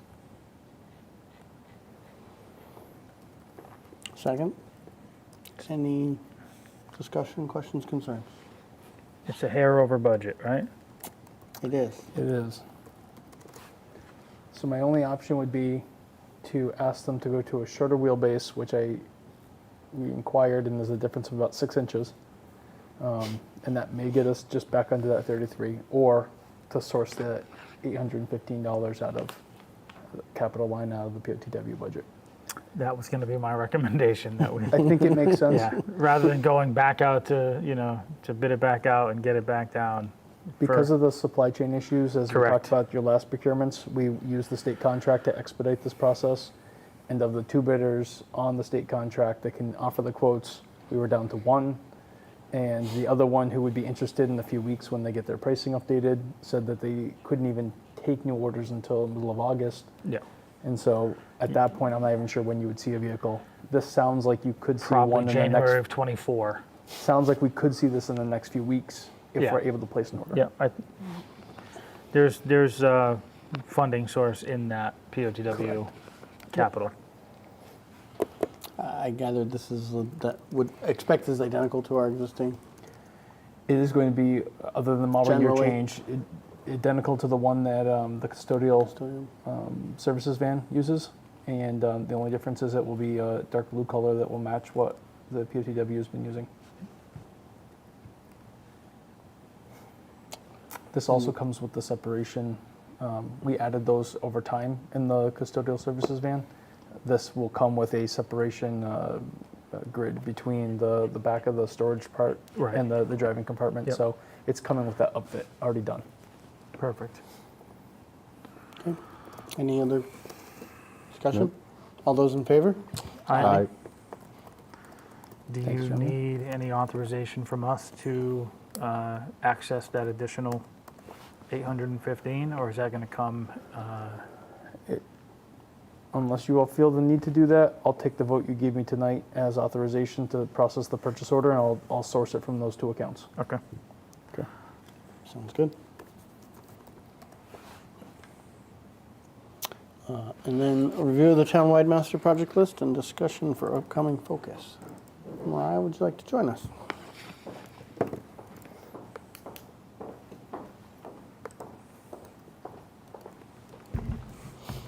This is one where I can't get it big enough without scrolling back and forth. Collapse the. Yeah, I know. I could. do that too, but still, yeah, it's Yeah. not. We need it like up on the TV over there. Even then, it probably wouldn't be big enough. I don't have a starting point here, so. I'm happy to start with kind of what I've Would you changed. please? if that would be Yeah, helpful. why don't you bring us up to speed? Sure. So the last time we talked about this, you all asked me to just make some updates. There were some things that had been funded since the last time we had looked at it, some clarifications, and Brian and I spent a lot of time going through each line item. There was quite a few things that we were able to cross off, or things that we'll be able to cross off very soon. And that felt really good. And you can still see we have a lot going on. I think, at least speaking for myself, I feel like a lot of this is more spread out and diverse in terms of what the projects are and what the timelines are than we've had in the past. Last summer, we had so many big infrastructure projects going on that were kind of on the same timeline and took the same kind of energy, that was really challenging. And I think right now we're in a really good place where our projects are more diverse, different departments are working on them, and it's taking a different kind of bandwidth. And so we're in a really good place to kind of look forward and think about what new projects we want to take on, or projects that we've had on the back burner that we want to restart again. So Brian and I went through, we picked a few things out that we thought might make sense, but we wanted you all to be able to take a look at this and let us know if we were right, or if there's other things that we should be adding or taking off here. You can see like the first few projects are things that will hopefully be closing out soon. And I don't think I'll go through line by line for those, but there's a bunch of those are in progress and will be done probably by the end of the summer, if not sooner. Several of these are regulation updates, water use and sewer use. and those will be started soon. And I've been trying to keep track, I think Brian included it as the next page or two, but I've been trying to keep track of regulations that we need to either write from scratch or create. And so those two are on there. Same thing with the codification project and the zoning bylaws, those are in progress. We get to bridge projects, which we added the Swamp Road bridge design, on here for the next 2 quarters. And wanted to run that by you all if that sounded like the right time frame.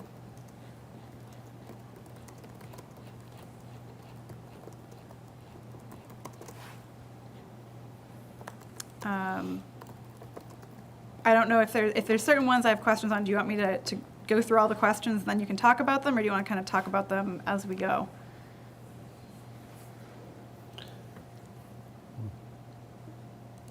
I'm thinking it might make sense to go through them one by one, unless,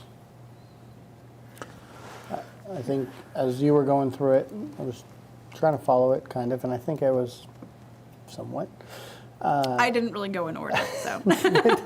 Yeah, I was I trying to gathered jump that. around with you, and I was like, okay. Yeah. I was trying to get the highlights in. So maybe we'll take it in blocks. So like the first, I'd say 8-ish projects that are all in the Q1 block, ending in the Q1 block of this year. Anything that we had questions on? So that's from RFP 18 Pleasant through software conversion for licensing and payment applications. And did you have anything for us on those? And I'm assuming No. not, because those are the ones that are Those are on their wrapping way to up. wrapping. Yeah. Yep. The only one I would just highlight, that last one, I was going to say. the software conversion for licensing, that's either an IFB or an RFP. I'm going to finish drafting and bring hopefully to your next meeting for approval so we can get that out the door and get those responses back. That needs to be done September at the latest because we start the licensing renewal process at the end of October. So that it's going to be a compact time frame, but that really only impacts my office and part of the town clerk's office. So you're still looking to have that implemented in Q1? This is 3 years we've been saying we're going to do it. It's happening this time. Our current database has been limping, and I know. It hasn't met our needs for about 2 years, and so we really do need to make this transition. Okay.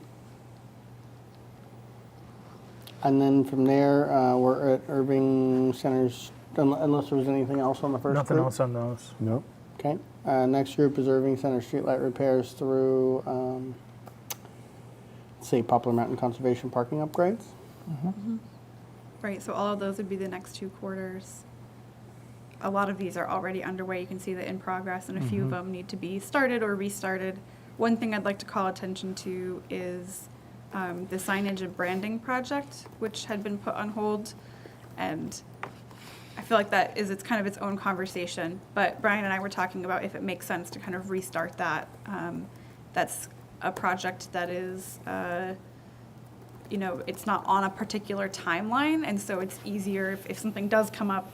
Not that I want to put it on hold again, but we're not beholden to grant timelines or anything like that.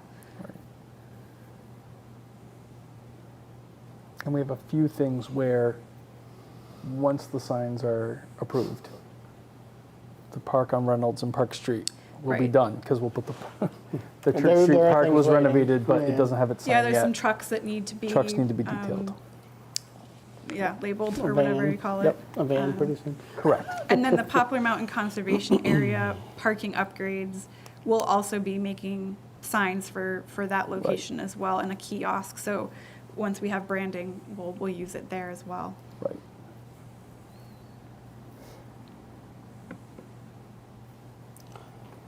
Albeit it wasn't at times maybe the funnest conversation as much as a lot of us were excited about it. I think it makes sense to try to get back to it, and we've had some time, at least myself, I think all of us have had some time to reflect on the different concerns and opinions and thoughts that were raised during that, so maybe we can come at it from a different direction if you're all open to kind of getting back to that. And Yeah. maybe a good starting point is just to get like reset where we left off, like some of the summary, and we probably did it back then, you know, the feedback and concerns about where we've gotten to and some of the, you know. Yeah, background I'm there. happy to put together a memo summarizing all of that. I have some ideas on, I think, where we could go from here that I'm happy to propose, that hopefully will simplify things a little. Okay. So I'll work on putting that together. Okay. Great. Anything else in that group that you had, anything for us on? I know that Jennifer and Brian have been working on, oh wait, is that the, sorry, that's the next one. No, I think other than Swamp Road Bridge design, if you're all okay having that be the next 2 quarters. I am, but I don't know if that's enough Right. time. I don't know how much time the engineer's going to need. We're going to obviously have some public sessions. Right. Also want to be cognizant of Superintendent McCrory and time on site right now at the Cemetery Mountain Road in the midst of that project and others for how much he may or may not be needed, but maybe less at this stage because it's engineering. Right. But I think we should get underway. I was going to say, I Yeah. think moving forward with whatever we can do for engineering and design early, before we have to get more physical work done, you know. Well, and seasonally, if there's site work out there, Yeah. looking at the conditions and things, so. So we Yeah. have our engineers coming out this week to meet with us on site, so we can go over exactly how to approach the surveying work and the soil borings and all of the geotechnical work they must start with to even begin to give you a design and some alternatives. Let's say if we don't do it in the first 2 quarters, it'll be quarter 1 and quarter 2 of FY24. yeah, And absolutely. it just can't sit another year. Yeah. It's sat long enough. Right. It's the anniversary today. It's been Oh, July. Yeah. Yeah. they The advertised day it. with tornado warnings, know. of course. Yeah. So we were a little nervous today. Yeah. That's fitting.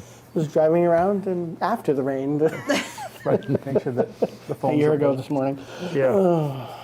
looking at all the The damage. other thing that is related to that I just wanted to bring up, it's not on here because it's not really a concrete project, is looking at Keyett Brook, and we, you know, right after the storm, we had talked about what are the improvements and kind of analysis that needs to be made on that project or on that waterway and what projects will come out of that. We have been working with FERCog intermittently on that. They have a grant to do some analysis of different waterways in Franklin County. Unfortunately, there was some issues with a consultant that they were using, and so that project was, the schedule changed. So my understanding is that that project is still happening. It just has been put on pause while they find a new contractor or do it in-house. So I'm going to try to get a better update on that because I know we've had a few residents reach out and say, where are we at with this? And that's kind of a preliminary, I can't think of the word, fluvial geomorphology analysis. You pronounced it correctly. I did. So hopefully that will give us some information that we can keep plugging away. I know it's not going to be a quick and easy process to do whatever we need to do over there to alleviate some of these flooding issues, but hopefully that will give us a starting point to at least figure out what direction we need to move in. Something to think of as we're doing Swamp Road Bridge, if there's anything at that stage that Yeah, I mean, upstream changes, if we're doing anything. It was part of the maybe- conversation when we were looking at Church Street Bridge as well, about, you know, what's the flow through there, what type of, you know, span are we looking for? So all of that, we should be having those conversations at the same time. Absolutely. Yeah, at least that we're not impeding any future potential. Correct, and I know Even that if we're not there's improving. conversation about, you know, not just looking at the bridge and what we do for the, you know, hydraulic flow through there and how much cubic foot going through there, because we don't have control of the lower end bridges, say going under Route 2 and down into the spillway. But we still need to have that conversation. You know, I know we're concerned about fixing an issue on the upper end and then just pushing the issue down lower. but we've got to start somewhere. Yeah. Also, I realized I just misspoke. I don't think it was the fluvial geomorphology study. I think that study was funded by Mass DEP specifically on pollution of waterways, and it incorporated concepts of fluvial geomorphology, but they had told us that we might need to do a further study in the future if we wanted one specific to that. So now that I'm being recorded, I feel like I need to be very specific about things. We're not going to hold you to that was right or wrong, because I'm not going to be able to pronounce it again, but Nope. even with phonetics. And then lastly in that group is just the Poplar Mountain Conservation Parking Area upgrades, which we actually had a meeting on last week, which is really great. So hopefully we'll be getting some bids in for that and be able to make progress. Yeah, we just had the site visit, right, and put out a agenda. Yeah, for your next meeting, I should have hopefully bid results on 2 procurements Nice. that you'll be able to review, and hopefully we'll be able to make awards if they're successful. But yeah, we had a good showing. We had 4 vendors from the local area all attend, so it was good. Excellent. Excellent. The watch guard, the timing on that's probably going to be supply chain driven, whether it's longer or shorter. Right. And at this point, don't know. Just one thing that we need to go back and refresh the quote, check the quote with the vendor. That was on your list. It's on my list for this week. Can we verify if we had any plan around prior information from the old server for migration of Migrating data? and storing. Yep. And if we didn't, We need to make a plan. you, Chief, and I should talk about what is that plan, because that Correct. server's not going to last forever either, and the equipment's going to be totally different. So Right.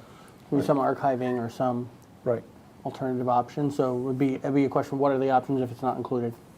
I will add that to my list. We should explore it. Just I thought of Right. it when we were thinking about that. So, and maybe it's in there. I just don't recall. Any questions on that group? No. From us? None. Water and sewer use, that's going to be driven by the water wastewater superintendent, chief operator. Yes. Come back up to the regs.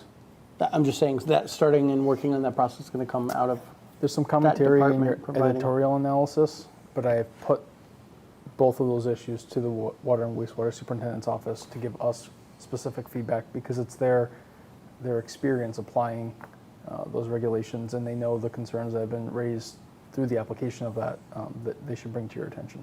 okay. Yep. So they will be Yep. leading that. Okay, perfect. But that goes back to what you all talked about during the codification project. We may tease that out separate from the codification project, allow the town code portion so that the bylaws can be drafted, because that needs to go to town meeting. Allow that to go forward, and we can all still work on the regulations separately. That doesn't need to go back to town meeting. Each of the Board of Health has the authority to promulgate regulations. The water commissioners can update the water regulations. Understood. Next batch, I guess we'll just do the next 5. Asset management plan, sewer, emergency communication expansion, treasure account software, school walk-in, and Bridge Street wall. So the elementary school walk-in replacement is what I was saying that Jennifer and Brian have been working very hard on. And sounds like you're making some progress, hopefully. Bids were due Thursday, and I believe we had some responses. One may be viable, and I believe the school committee will be meeting maybe in August to review that procurement. That one gets made by them. But I do think that is possible. The supply chain issues are impacting that procurement.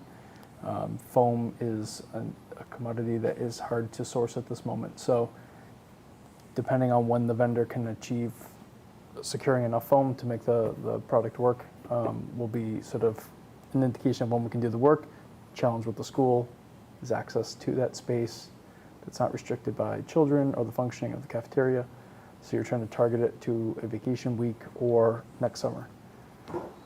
So those are details to be determined.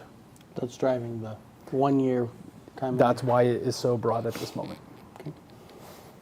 And then the Bridge Street wall replacement, we've started talking with the engineers about that, but we do think that it'll be a long process, budgeting and going through all of that process, and also just considering all of the being so close to MassDOT there, if we need to go through some of their permitting process, depending on where our scope of work starts and stops, we're realizing that it's a complicated process. So we'll know more in the coming months, but we figured we'd give that a pretty broad timeline just to be on the safe side. And that timeline is through construction, or is that through bidding? Are we thinking like a spring bid for a summer, fall, or summer? This one is construction? through construction, is what we were anticipating. We didn't break it out into design separate from that. Yeah, no, but we're thinking that whole timeline is through summer. Correct. There's a Beginning of potential that we 2024. may have to, we had if you remember, the initial cost estimate versus what went through the budgeting process. Obviously, there was a increase because of the bidding market. We don't know what it will look like by the time we finally have finished plans, and we will have a more refined probable opinion of cost. So depending on where that lands and any conditions that are required through the environmental permitting process, we may have to look for a supplemental funding source in addition to what we've already appropriated. And so we were trying to leave a little question in there about if we get to that point where we need to identify an additional funding source, are we going to pursue a grant?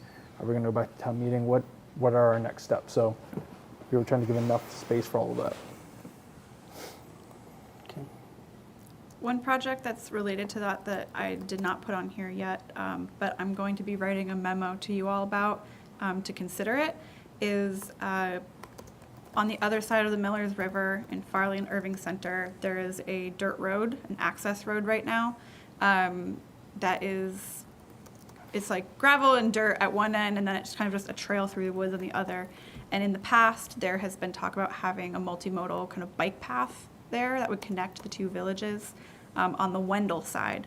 And I actually recently was going through the master plan, and it's included there, which I didn't realize, asking the town of Erving to work with the town of Wendell to kind of understand the feasibility of that. And I had previously talked with FERCog, and that had come up in several meetings with them before. The Wendell Select Board said that they would be open to understanding it, but I wanted to talk to you all about it first before I obviously talked with them.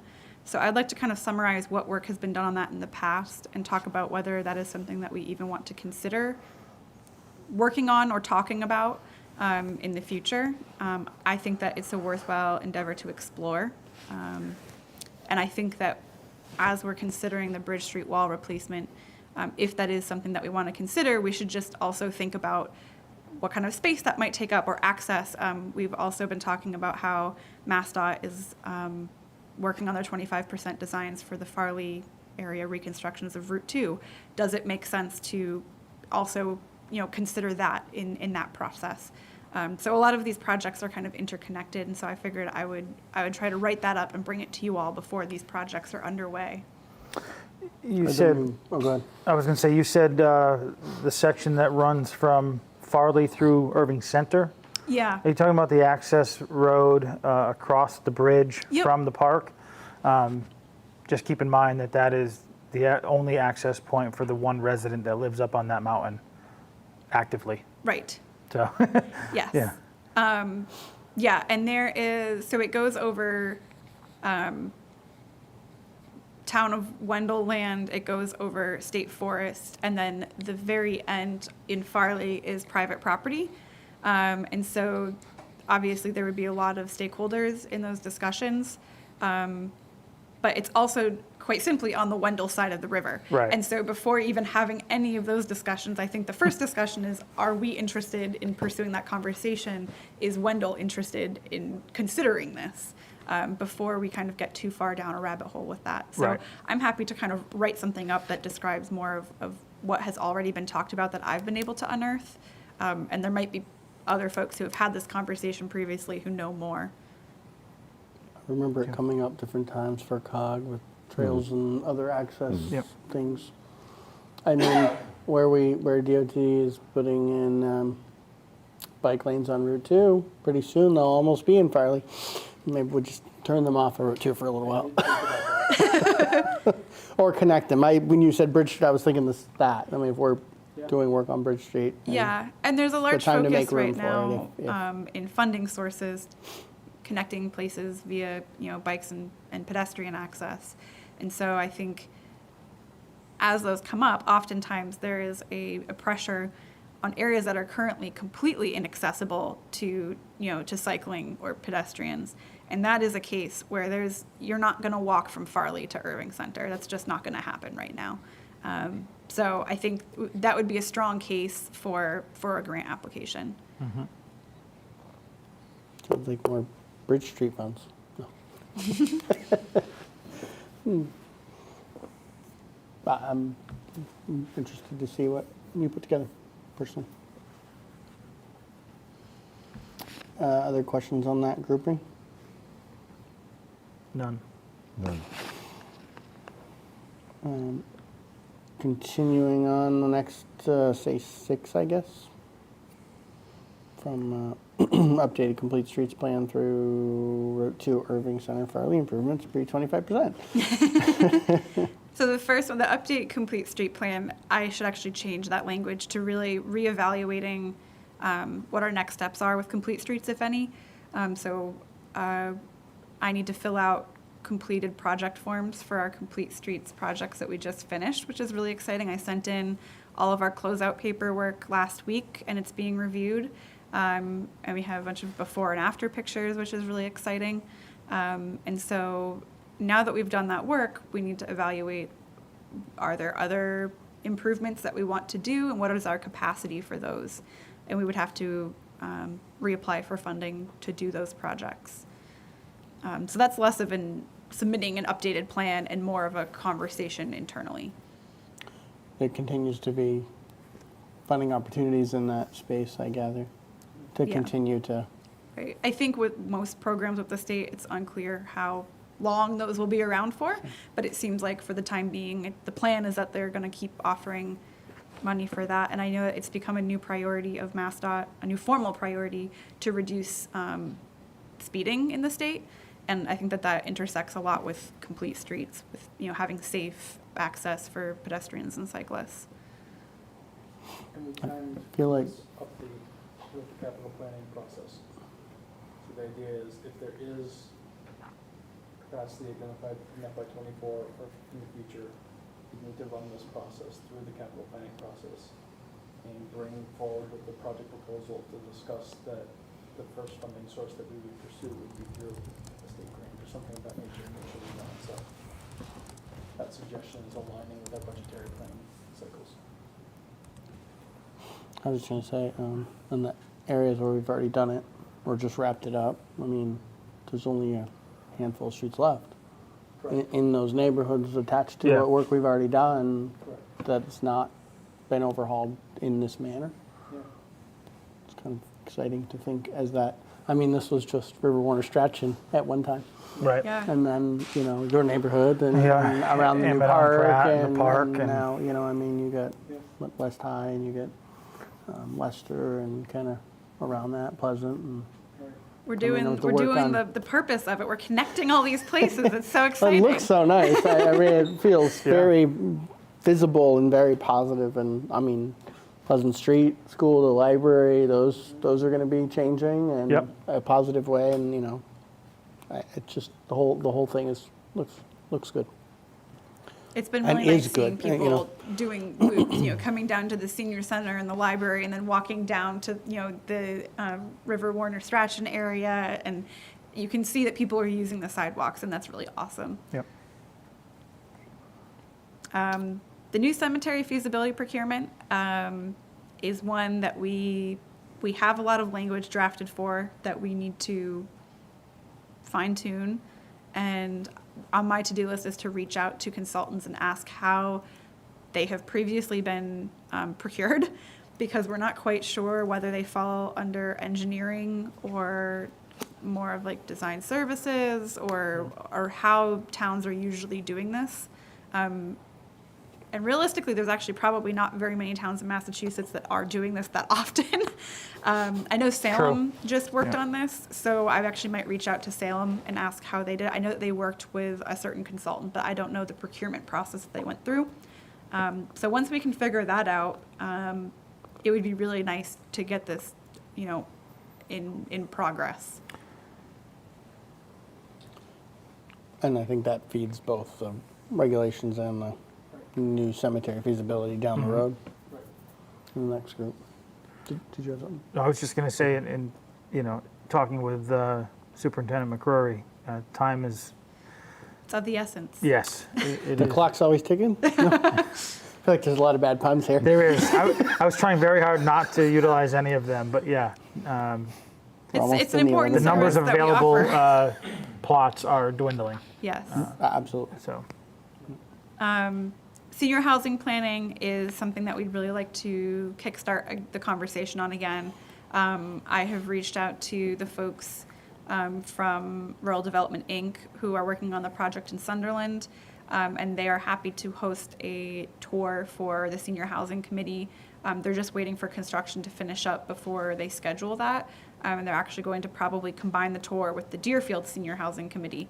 And so that's pretty exciting to be able to tour a real property and building and see what that actually looks like in a nearby town. And I think that that intersects with a lot of the conversations that we're having around housing generally and the redevelopment of some of our empty buildings.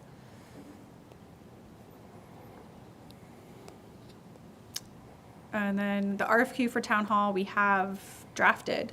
We just need to push the button on it and go whenever we feel like we have the capacity and it's the right time.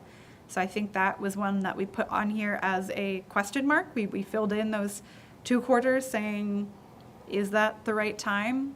it's funny, I was just looking at that one saying, and I looked up and saw all of quarter 2 and said, or do you start it in quarter 3, but if it's one of those where you decide when you have the capacity. Well, it's also putting out the request for qualifications. So it's the procurement of it, which is not necessary. I mean, not that it's not work, but Right. it's a different kind of work. Right. But you already wrote it, right? And we already reviewed it mostly? I worked with Andrea Woods at the FRCOG. Right. And we did draft it, so it's largely done. We do have to do So say updates. you And had I think it mostly we all on the agreed shelf. that we would have Andrea do the procurement on this. Yeah. And when you did this for the Public Works process, you created your designer selection policy. So we've done the policy setting that we need to do for this procurement. Okay. We've got the RFQ drafted, ready to go. So it's really just updating our agreement with Andrea to conduct the work, coming up with a realistic time frame of when we want proposals to be submitted for your review, and then conducting that work and eventually assigning a committee to work on this. Right. And there's a number of both town hall employees who would be interested in serving on that, as well as some other residents who have expressed interest in serving on a committee like that.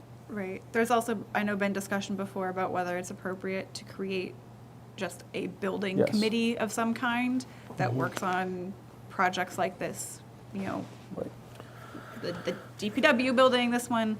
Right. And I think that's a conversation that might come up when that happens. But yeah, really this scheduling would just be putting that out there, getting responses, reviewing those responses, and making a decision and starting that process, which then, following that becomes a whole project. Right. And it's funded. You have a funding Right. source already assigned for this Right. RFQ. And so primarily what you're trying to say is, depending on where we really sit in Q2, it's really Q3 work primarily, Right. which is less daunting in that list. Right. Yeah. Okay. That's also flexible. Again, if that doesn't seem appropriate, we can bump it to quarter 3. I think we just don't want to forget about it. Right. I think stuff coming back leading into Q3, think makes sense Yep.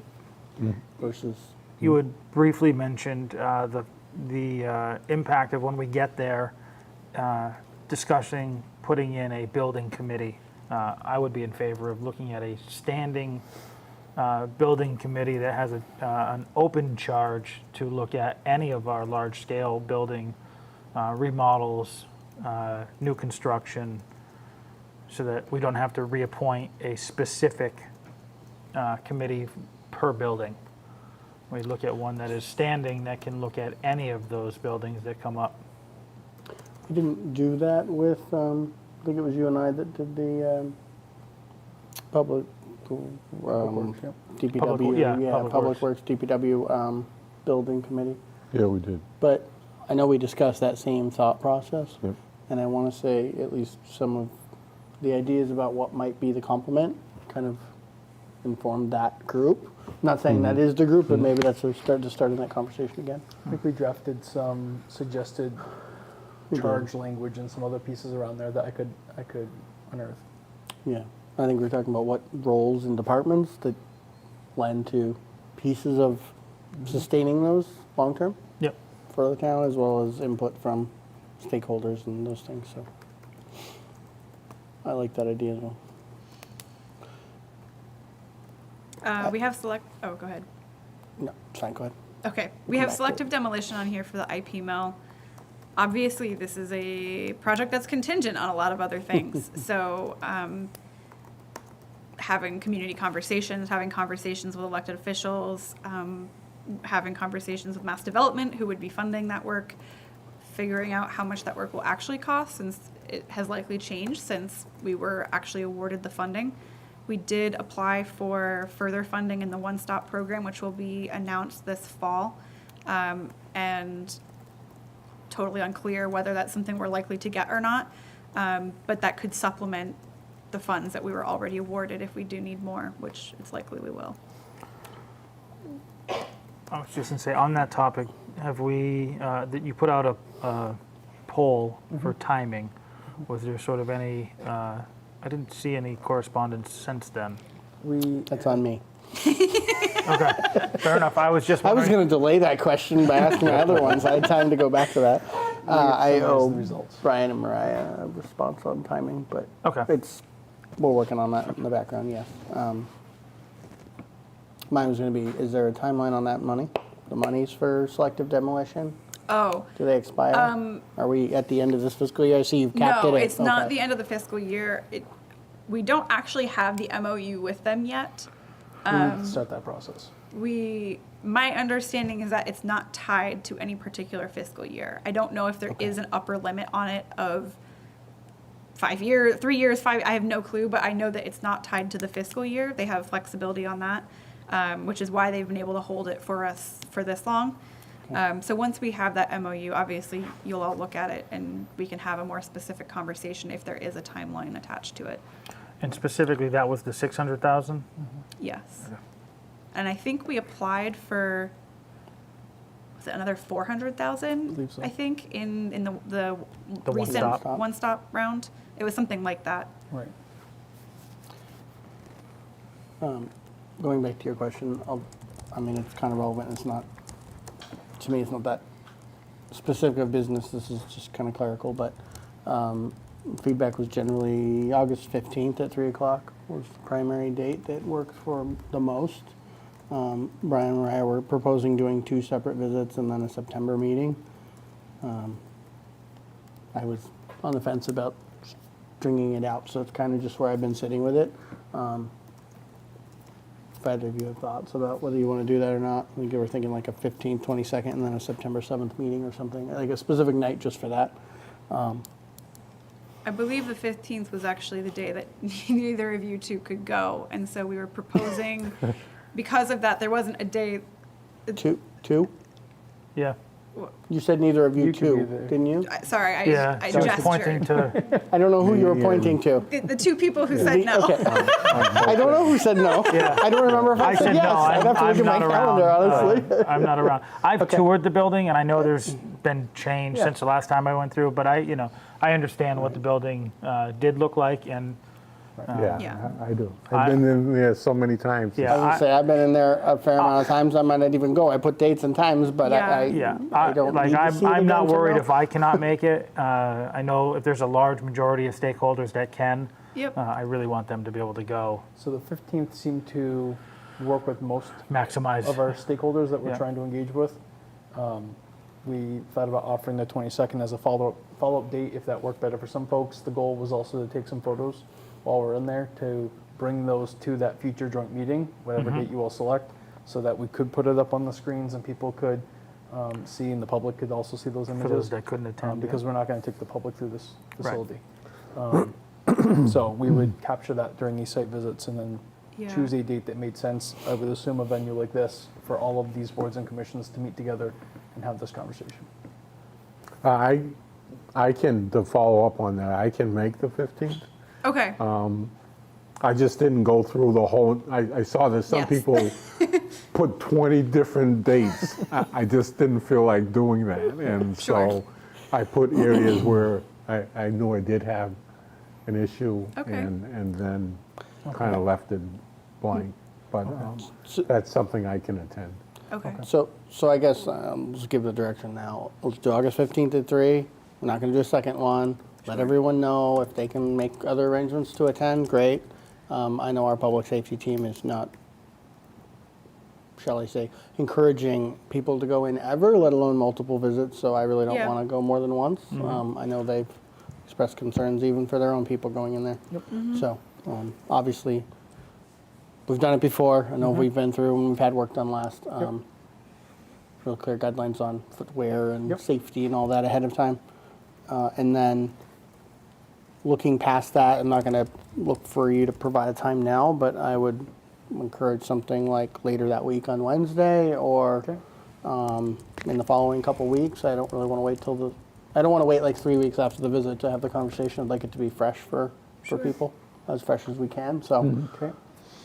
look for you two to come up with times that make sense for your schedules and then put them back out and or, based on what you know of the attendees, let's go from there. So I Scheduling do that. have one ask, though. If you're looking for, you're talking about the date of the meeting, Yeah, to Future me, meeting. yes, Um, if we could at least push it out to the week of the 22nd. Yep. While I can't make the walkthrough, I would like to be there for the conversation. I'm gone all week for the week of the 15th. Oh, you're not there that night either, for Monday night for the meeting? Correct. Oh, yeah, you just said that earlier tonight, didn't I'm you? out of town. I need to put you on my calendar. The week of the 15th. Do you want me to totally share fine. my Google calendar? No, no. Do you know how many things I got? No, I don't need more. Yeah, I'm out of town all week, the week okay. of the 15th. So Totally fine. Yes. Well, then, I mean, the 22nd's not a meeting for us, so maybe that's an opportunity, but Okay. we'll look at it. Yep. See what makes sense, and then we'll circle back with both of you to make sure. I do want you both there for that, obviously, for that discussion, it's important. A follow-up question to that is, and maybe you don't have the answer right now, but you will in the future, is what style that meeting should really be. I know that I am working with CHAPA on some tools, some handouts around what housing can look like in Erving, which is, it's not for this, but it is kind of involved in this realm. And Lily at CHAPA has also offered to help me put together kind of a handout on the IP mill, which we could have for that event. But I wasn't sure if you wanted that to be, starting off with all of the people who are going on this tour, having a conversation for half an hour or something, and then opening that up for public comment, or what kind of style makes sense? And in terms of other experts or other people that we may invite to be part of your conversation to field questions, obviously our partners at Mass Development who have been with us for years funding different phases of this project, our colleagues at FRCOG in the planning department who have been working on this since 2009, 2010 with the town, and other experts within this redevelopment realm who we've been able to work with. And then your team at Ty and Bond have been with you on this project for well over a decade. So I think we have some other experts that we could invite to be resources to field questions that you or the other board or commissions may have as they tour this facility and they're trying to get their minds around what needs to be done next. all right, I was going to say, I would envision having a panel give information first. The reason I say that is there are very strong opinions about the avenue of that the town would go with this property, and I would like for them to have a well-informed breakout conversation. So I would have no problem with, let's do a presentation basically of an overview of where we're at, what we saw, look through the pictures, look through where we are today based on options, and then people can break out into small breakout discussion among themselves, formulate some questions, formulate some opinions, give them some time, and then we can come back, and those can be a question and answer back to the experts, back to the board, about, these are some of the concerns that have come up, the questions that have come up, the, ideas that are being proposed based Yeah. on the information that they heard, the things that they saw, and the conversations that they had. So you're thinking like maybe an hour to an hour and a half, kind of what, like between from, what the conditions are, some photos, where Yeah. we were in demo proposals, obviously where we were with the proposals for redevelopment, Correct. and or lack thereof, where we are with monies for demo, and and then I think a piece on risk, just Yeah. security risks today, injury, people, insurance, all those pieces that drive that. At least for me, we need to find a path and take it, whatever that is, Yeah. in short order, and then be heading down that as at a pace that's reasonable. But we need a direction. Agreed. Right. We're kind of I think if wandering. we just ask people, okay, you saw the building, go have a conversation about what you want to see there.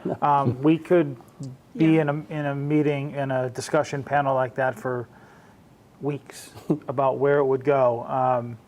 And a lot of this information has already been gone through over the last decade. So making sure that they're fully aware of all of the nuanced information that we have and that we've gone through, and the steps and the processes that will inform their conversation. It won't inform their desires. It will just inform the process that we've been through, so that they're well informed when they're having those conversations. And there are some boundaries to what we can and can't. Correct. And those, unfortunately, don't fit necessarily with the desires. And so Right. I'm not a fan of being in a box, but we are. In this case, we are a little Yeah. bit, I think. A little bit. So we make it clear, like, kind of we're working in this, and we've got to Yeah. find a spot. Right. I've been to some conversations in other groups where there's kind of a time and a place for both. When you're in the small groups, you might start out with like, what are your wildest dreams about this? And then you Right. might say, here's the resources that we have and the parameters and laws around this. And within that context, what do you think we should do with this? And so you can kind of incrementally work your way to more and more attainable right now goals, rather than, just like you said, like just putting it out there like, okay, everybody, what do we do? Because that doesn't really offer a constructive format. I think CHAPA is very interested and willing to help us format this. With this conversation, this is very helpful, being able to take this and come up with very specific prompts for people, or a particular kind of interactive format within those smaller groups. Yeah, I mean, I don't want to go overboard on the intro, hour and a half max. Yeah. But if we have, 4, 5, 6 different people that are going to take a piece, 5, 10, maybe 15 minutes each. Okay, that builds that out. Now do we break for 45 to have different groups have conversations, come back. If there's time for a public question after that, great. This is not going to be a one meeting process. That was going to so- be my next comment, was I think making it clear what we want the end result to be. And I don't think that you're all planning on having that conversation and making a decision that night about what's next. So I think if we make it clear this is for information gathering, for understanding community support or opposition on certain topics, and bringing people together to talk about this, but not at the end of this night, we're going to have a direct path forward that is a decision that's final. For me, I see this as, the groups that we identified to propose the site visit for, coming together with us and experts that we bring for this discussion to take it from, you've seen it, here's what we've done before, here's what we can do and what we have, availability of funds or paths to do today. And then those groups discussing coming back as a larger group together. I'd like to see coming out of that first night or coming into the second meeting of, okay, what do you think the couple viable paths are for the community that consensus is? And then it's a meeting or two of discussion, public input from there on what do they want? What do they think of it? You know, and some of that to get to a decision. I just don't think the wide open from day one is going to be. So That's just me. you're talking about having the first meeting after the site visit not being for public input, but just for being the officials who have come to that talking? I don't know if there would be time for it unless we're going to do 6 hours. That's my only concern. And I personally want a time for the groups to focus who've seen the site and who are trying to deal with the scale of this challenge we have, and that paths forward have been unsuccessful so far. So- Not to not have public input, but I don't know that this is the first meeting's the time. That's just me. I was Welcome gonna to say, watch and listen and hear, In that but- first meeting, I mean, public are always welcome to come, and I think if they're here listening, the stakeholder group is large enough that their concerns, questions, ideas will most likely be voiced through the participants that walk through the tour and are having that conversation. And if they're listening to that conversation and seeing the process there, knowing that that will help formulate their input that they want to give at the opportunity that they have maybe at the next meeting. So they can see the full picture of not just seeing the building, but watching all of the stakeholders, committee members, board members work through the parameters of where we're going to really formulate their input of how they want to see. Because you talked about wildest dreams. I mean, we need to work from wildest dreams down to, let's say, something like a realistic set of goals with parameters. Yeah. And then ultimately, that's where we would want, once the parameters are set of where we're going, let's get the input of within these parameters that we're allowed to do or that we think we can afford to do or that makes sense for the town of Erving. That's where we really want, there's still going to be options, there's still going to be choices. What do we do there? And that's where we really want to garner all of the public input to help set a real, tangible action plan to move forward and put it on this as a, give us quarter 1, 2, 3, and 4 of what we're going to do. Yeah. I think one thing that's often helpful when you're having kind of an interactive public input, charrette is often what they're called. It can be helpful having one person at each table who understands the history and context of the project. And so I think if we do have that first meeting mostly focus on having, officials having that conversation, getting up to speed, and obviously, like you said, the public's welcome to listen to those conversations, and a lot of their questions might be the same. Then if we have a more interactive one, and if we have one of those people at each table, so that when someone says, well, I don't know why we don't just do this, or I would love to see this, somebody can say, well, we actually talked about that, and they're able to kind of answer questions before it gets, in front of every single person. So you're kind of able to incrementally work together and answer those questions. And I think if you're building out the format of the first meeting, I mean, it can always be, we anticipate that, you could have an hour to an hour and a half presentation. You anticipate a 45-minute, group conversation and then back maybe for another 45 minutes to an hour. But those might all get expedited. You could end up with 45-minute presentation, 30-minute, and 30-minute, and now, hey, there is time. We'll take some questions. Yeah, there is time. Yeah. I want to hear if hands shoot up and there is time, I would be more than happy to hear it at that time. But I don't want to assume that there will be enough time. Yeah. Because I don't want to also feel like it's been 5 hours and now we get to the public part and everybody's tired and nobody Yeah. wants to hear it. I want to make sure that we're having a real conversation, not just a, I can't focus, but we're Right. sitting here because we said we would type of meeting. Well, and I want to give them time. Yeah. Do time Right. too, right? I mean, we want to do that, so that's if- why it's not one night. What if for your next meeting, we drafted sort of the outline of what a proposed session would look like for this joint meeting? Yeah. Yeah. And then that way, the three of you would have some time to reflect on it and offer some changes that you'd like to see Sure. before we send it out to the full team. Yeah, I'd be Great. good with that. Sounds good. And maybe a list of what you're thinking for, outside Yeah. experts to bring. I don't know if we want Chepa there for a piece. I don't know if we'd want someone, we had some discussions around affordable housing, which I know you mentioned there's strong opinions in different directions, but maybe a little more explanation of how that term is today. It has a maybe Yeah. a stigma to it. No, but it's not what it's perceived to be, at least in the data and things I've read.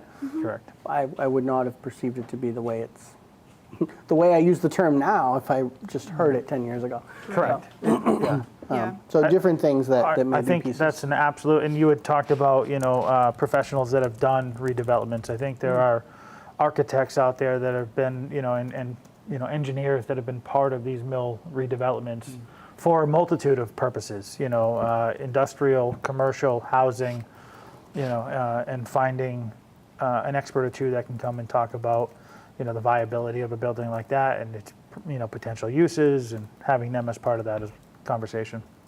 Yeah. My only other question is going to be getting an idea just of the invited attendee account, let alone public. I don't know if this space is big enough. I was going to say the Erving Elementary School gymnasium that's kind of may what end I'm up thinking, being where we maybe need to go. Where we need to think about from just a sheer volume of people. Okay. I would a good hate, point. I would hate to have people standing, packed in, Yeah, I don't uncomfortable. want to do that. And Yeah. The other thing that I'm floating the idea, I don't have the right engagement strategy, and I know we need to talk about this a little bit more, but I also want to find it's great for us to be able to have these official meetings, and I know the public can watch us and interact and send comments, but this is one venue, and I want to see if there's other ways to engage our constituents. And so this facility, a lot of conversation happens at these tables during the day when people are just here for programming. I know that similar conversations are happening in parks and they're happening over at the library. And so I want to see how maybe we can facilitate this conversation through our colleagues in these facilities. So if there's some information sharing that we could do that maybe brings a conversation to the library or here to the senior community center during the day, or an opportunity for people to fill out surveys or submit information back up through the channels to us. I just want to see how we can also explore those opportunities. Because there's a lot of conversation happening on the ground, but they're not always people who've been able to get access to the information that we're all discussing here at the table. But they have strong thoughts or opinions or concerns that they would like to express. So I want to see how we can maybe bring that into the conversation. And I've already sort of floated some of these ideas with the library director about some other topics, and the senior center director as well. So any suggestions or ideas that you may all have about how we can accomplish that, I think it would be worthwhile for the community. We also bought a tent so that I can table outside and answer people's questions. That's true. you know, No, I'm just listening to you. Go ahead. no, I had. I was thinking of it, and then I was thinking of the weather this week. Outside, it's summer. It's actually not a horrible venue. The idea of having getting a that large meeting tent. outside, if it's Yeah. depending on the season, but that's always iffy. But Yeah, one of the things I Rather was just going to say was I did try during summer. tabling like 2 months ago at Fliss Market during their Friday dinner pickup, which it was right before the annual town meeting. Yeah. And that worked really well. And so I would definitely consider doing something like that again, kind of leading up to some of these events, just encouraging people to come, answering any kind of preliminary questions, things like that. not that we shouldn't do it sooner, but I'm thinking between the first and second, maybe when we're That's- going from a smaller list of these are the parameters of things that we think are viable or possible, moving into public discussion as well. That might be. That was what I was going to say. Is Okay. I think the timing of all of the those table discussions, I'll call them for lack of a better term, at all the different venues would be a great opportunity after we've had the first meeting to parse out the information from the tour and from the experts, and then put together a very concise yet full of information presentation that we can give to everybody, inviting them to be part of the conversation Yeah. for subsequent meetings. Yeah, and finding a way, I know with that scale and everything, it's going to be difficult, but is there some way to get some level of broadcast if our broadcast partners are available, or recording or something, even if it's not live, just to have it so that people can now review that between, first and second, at least especially of some of the early, opening presentation time and things. when Yeah, I that's- think having the presentation big piece. recorded would be Yeah. awesome. So, Okay, I'll reach out to them. I know we focused on one project there for a little bit, but it's an important one, so. It is. It's one of the bigger ones. Just a project list overall comment I wanted to add. I think we talked a little bit in some of the prior reviews about getting some better understanding or feedback from department heads and different groups that are managing these on, scale and how does it fit and everything. As we're doing this, and to me, we're honing in on more of what the next 3 to 4 quarters look like, plus it would be good. I mean, I think there's a staff meeting coming up maybe to look at that quickly or get feedback from department heads, even if it's not in that venue, to say, look at what's on the list that you're going to be in some way tied to, and how, how are you feeling about that to fit in with everything else that you need to do and be prepared for. Yeah. And not just a yes, we can do it. How, Yeah. Staff meetings tomorrow at 10 a.m., so we will do it.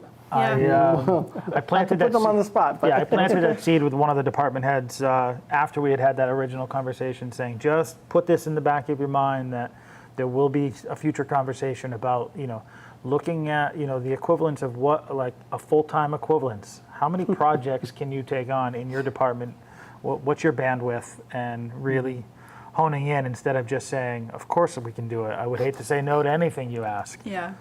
But really being realistic about this is a huge project and I can only do this one and one small one. And Well, and that's I it. think it also might be kind of a full-time equivalent for the department as well as for support staff, because Yes. there's some projects that are, maybe it's 10 hours of time for a department head, but Brian has to spend 4 days procuring it or something. Correct.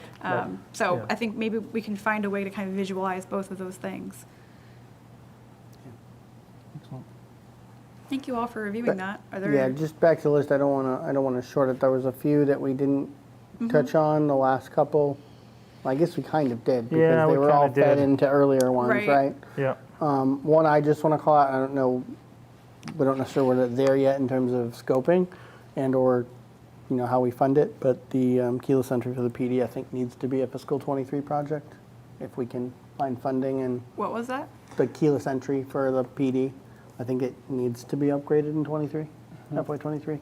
Just getting to a scope that we can procure for and funding to do it. We'll have to sort out, but I think we should find a way to get there by at least by the second half.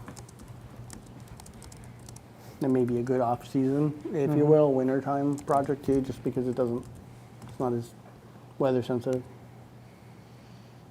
So to tangent to that conversation, as you can see, we have, I'll call it for the parking lot for lack of a better term at this moment, but we have many more projects that have been brought to our attention, requested. They just have not been programmed at this time. They don't have a funding source associated with them at the moment. Maybe there's some preliminary information that's been gathered or an initial study that's been done, but there are no construction plans or anything else. So there's a long list of projects that are sort of in the queue for future consideration. And we really haven't identified the right mechanism for that review process, but we didn't want to lose track of them. And so for right now, they exist here, just without any programming information assigned to them. I've also started pulling tasks from other reports. So I started with the master list. So if you scroll down 2 more pages, I think, these, I haven't gone through to sort them yet, but these were, each section of the master plan has kind of suggestions of what to work on. And these were the ones that I pulled from there, and I need to go through and mark which ones what progress has been made and any plans that we have for upcoming progress on kind of each task.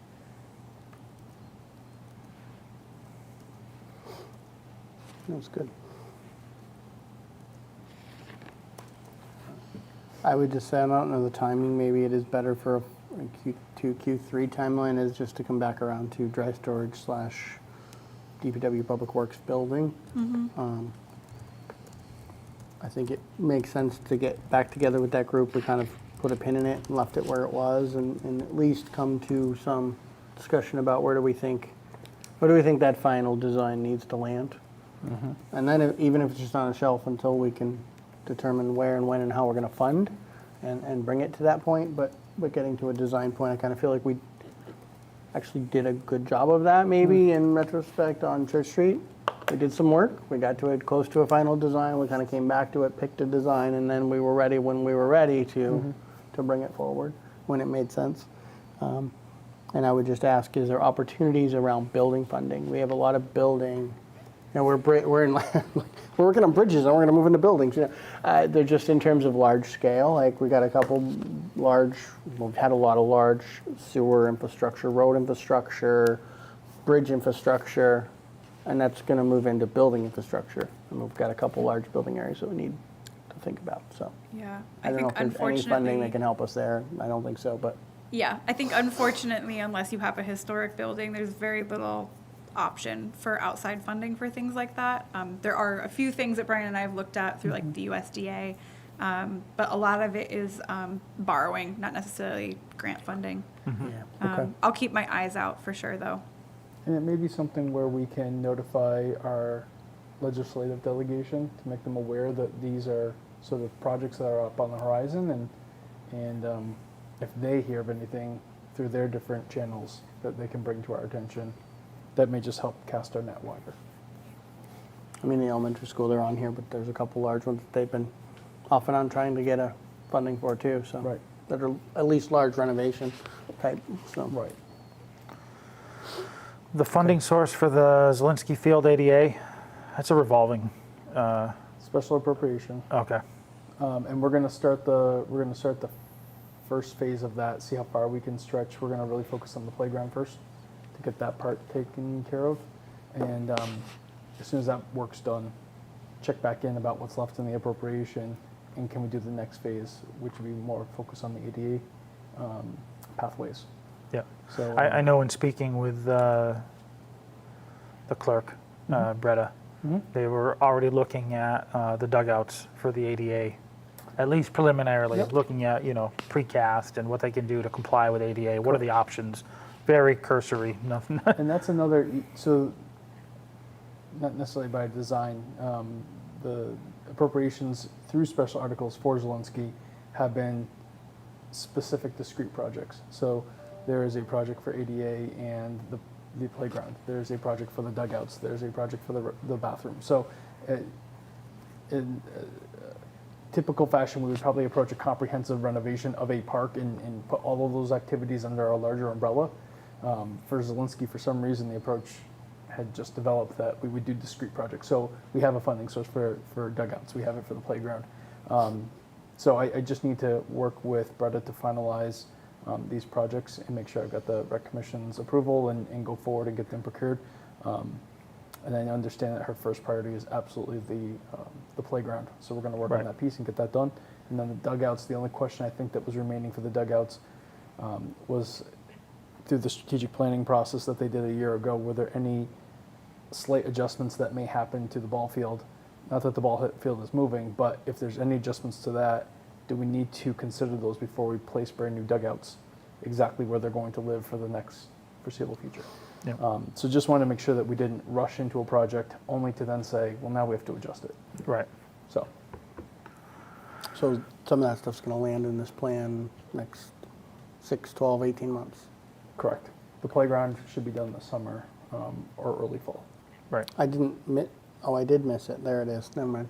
I didn't see it up there. I was down on Yep. the dugouts. Yep. Okay. It's on, I have a whiteboard version of this in my office. I'm checking them off as we go. So every time I bring a procurement to you all, we're making progress on the list. We also have the complete version, right? The stuff that came off this on the old timeline of like where it was and when it really finished. We have that, right? Yes. Okay. Because I know we can talked do a about better looking job. back in retrospect about like we planned this. It really was this, Right. and look at all this that we did. Because I think we need to really acknowledge that. I don't have a great way of capturing the difference between what we thought it was and what it actually was. If That's anyone has ideas on how to do that best in Excel, that would be great. Right Microsoft now, I just Project. add on a square every time we need to extend it. So, but we are capturing how long things are taking, which is great, and what's been that's- completed, which makes me feel good. That's just probably because fine. We can probably look back at some of those and think we thought. The projects that are completed are just hidden. So Right. they're still Right. here. Yeah. Oh, okay. I didn't know if you were moving them to another sheet. I just wasn't even thinking about it. No, they Okay. stay there, and I look at it when I need to feel good. Okay. Any others on here? I know we've spent a lot of time on it, but it's important. And No, I think it's good. I think at least I'm not feeling like the rest of the fiscal year is buried. We've got a lot in the front loaded, but a lot of that's closure stuff. So, Which feels good. Yeah. yeah, so maybe there's some capacity as we head into next summer. I say a lot should be completed in the next 3 months, which will feel really good. There's a lot there. Thank you all. Thank you. Any other business? Anything I missed? Seem to be missing stuff lately. I think I actually got all the topics this time. Yes, you did. Looking forward, our next meeting is August 1st. We'll be talking about codification, obviously. We do need to block some time for an executive session. I do not think that, I don't know if anyone thinks that that night makes sense. I tend not to. But that week, I don't know everyone's availability, so just in terms of timing. I can be available I cannot do the 4th, and I cannot do the most 2nd. evenings, as long as I know ahead of time. Okay. I guess for me, it'd have to be the 3rd after 6:30, 7 o'clock at the earliest, probably 7 o'clock. My time is pretty much open and free. Okay. So we're looking at So the 3rd at we've 7. checked with council. Yep. And if that doesn't work, we'll figure out how to fit it on the 1st, because I Okay. can't do the other two. And I don't think anyone wants to do Friday night. No. I got dinner to get at Fliss. No, I'm only kidding. Got it. Okay. Thank you. So we'll advise on that, confirm Wednesday night, what time, if the August 4th, or August 3rd, I'm sorry, and if not, what time Monday. That's all I got. Okay, with that, motion to adjourn, 9:10. Second. All those in favor? Aye. Aye. Thank you, everyone. Have a good night.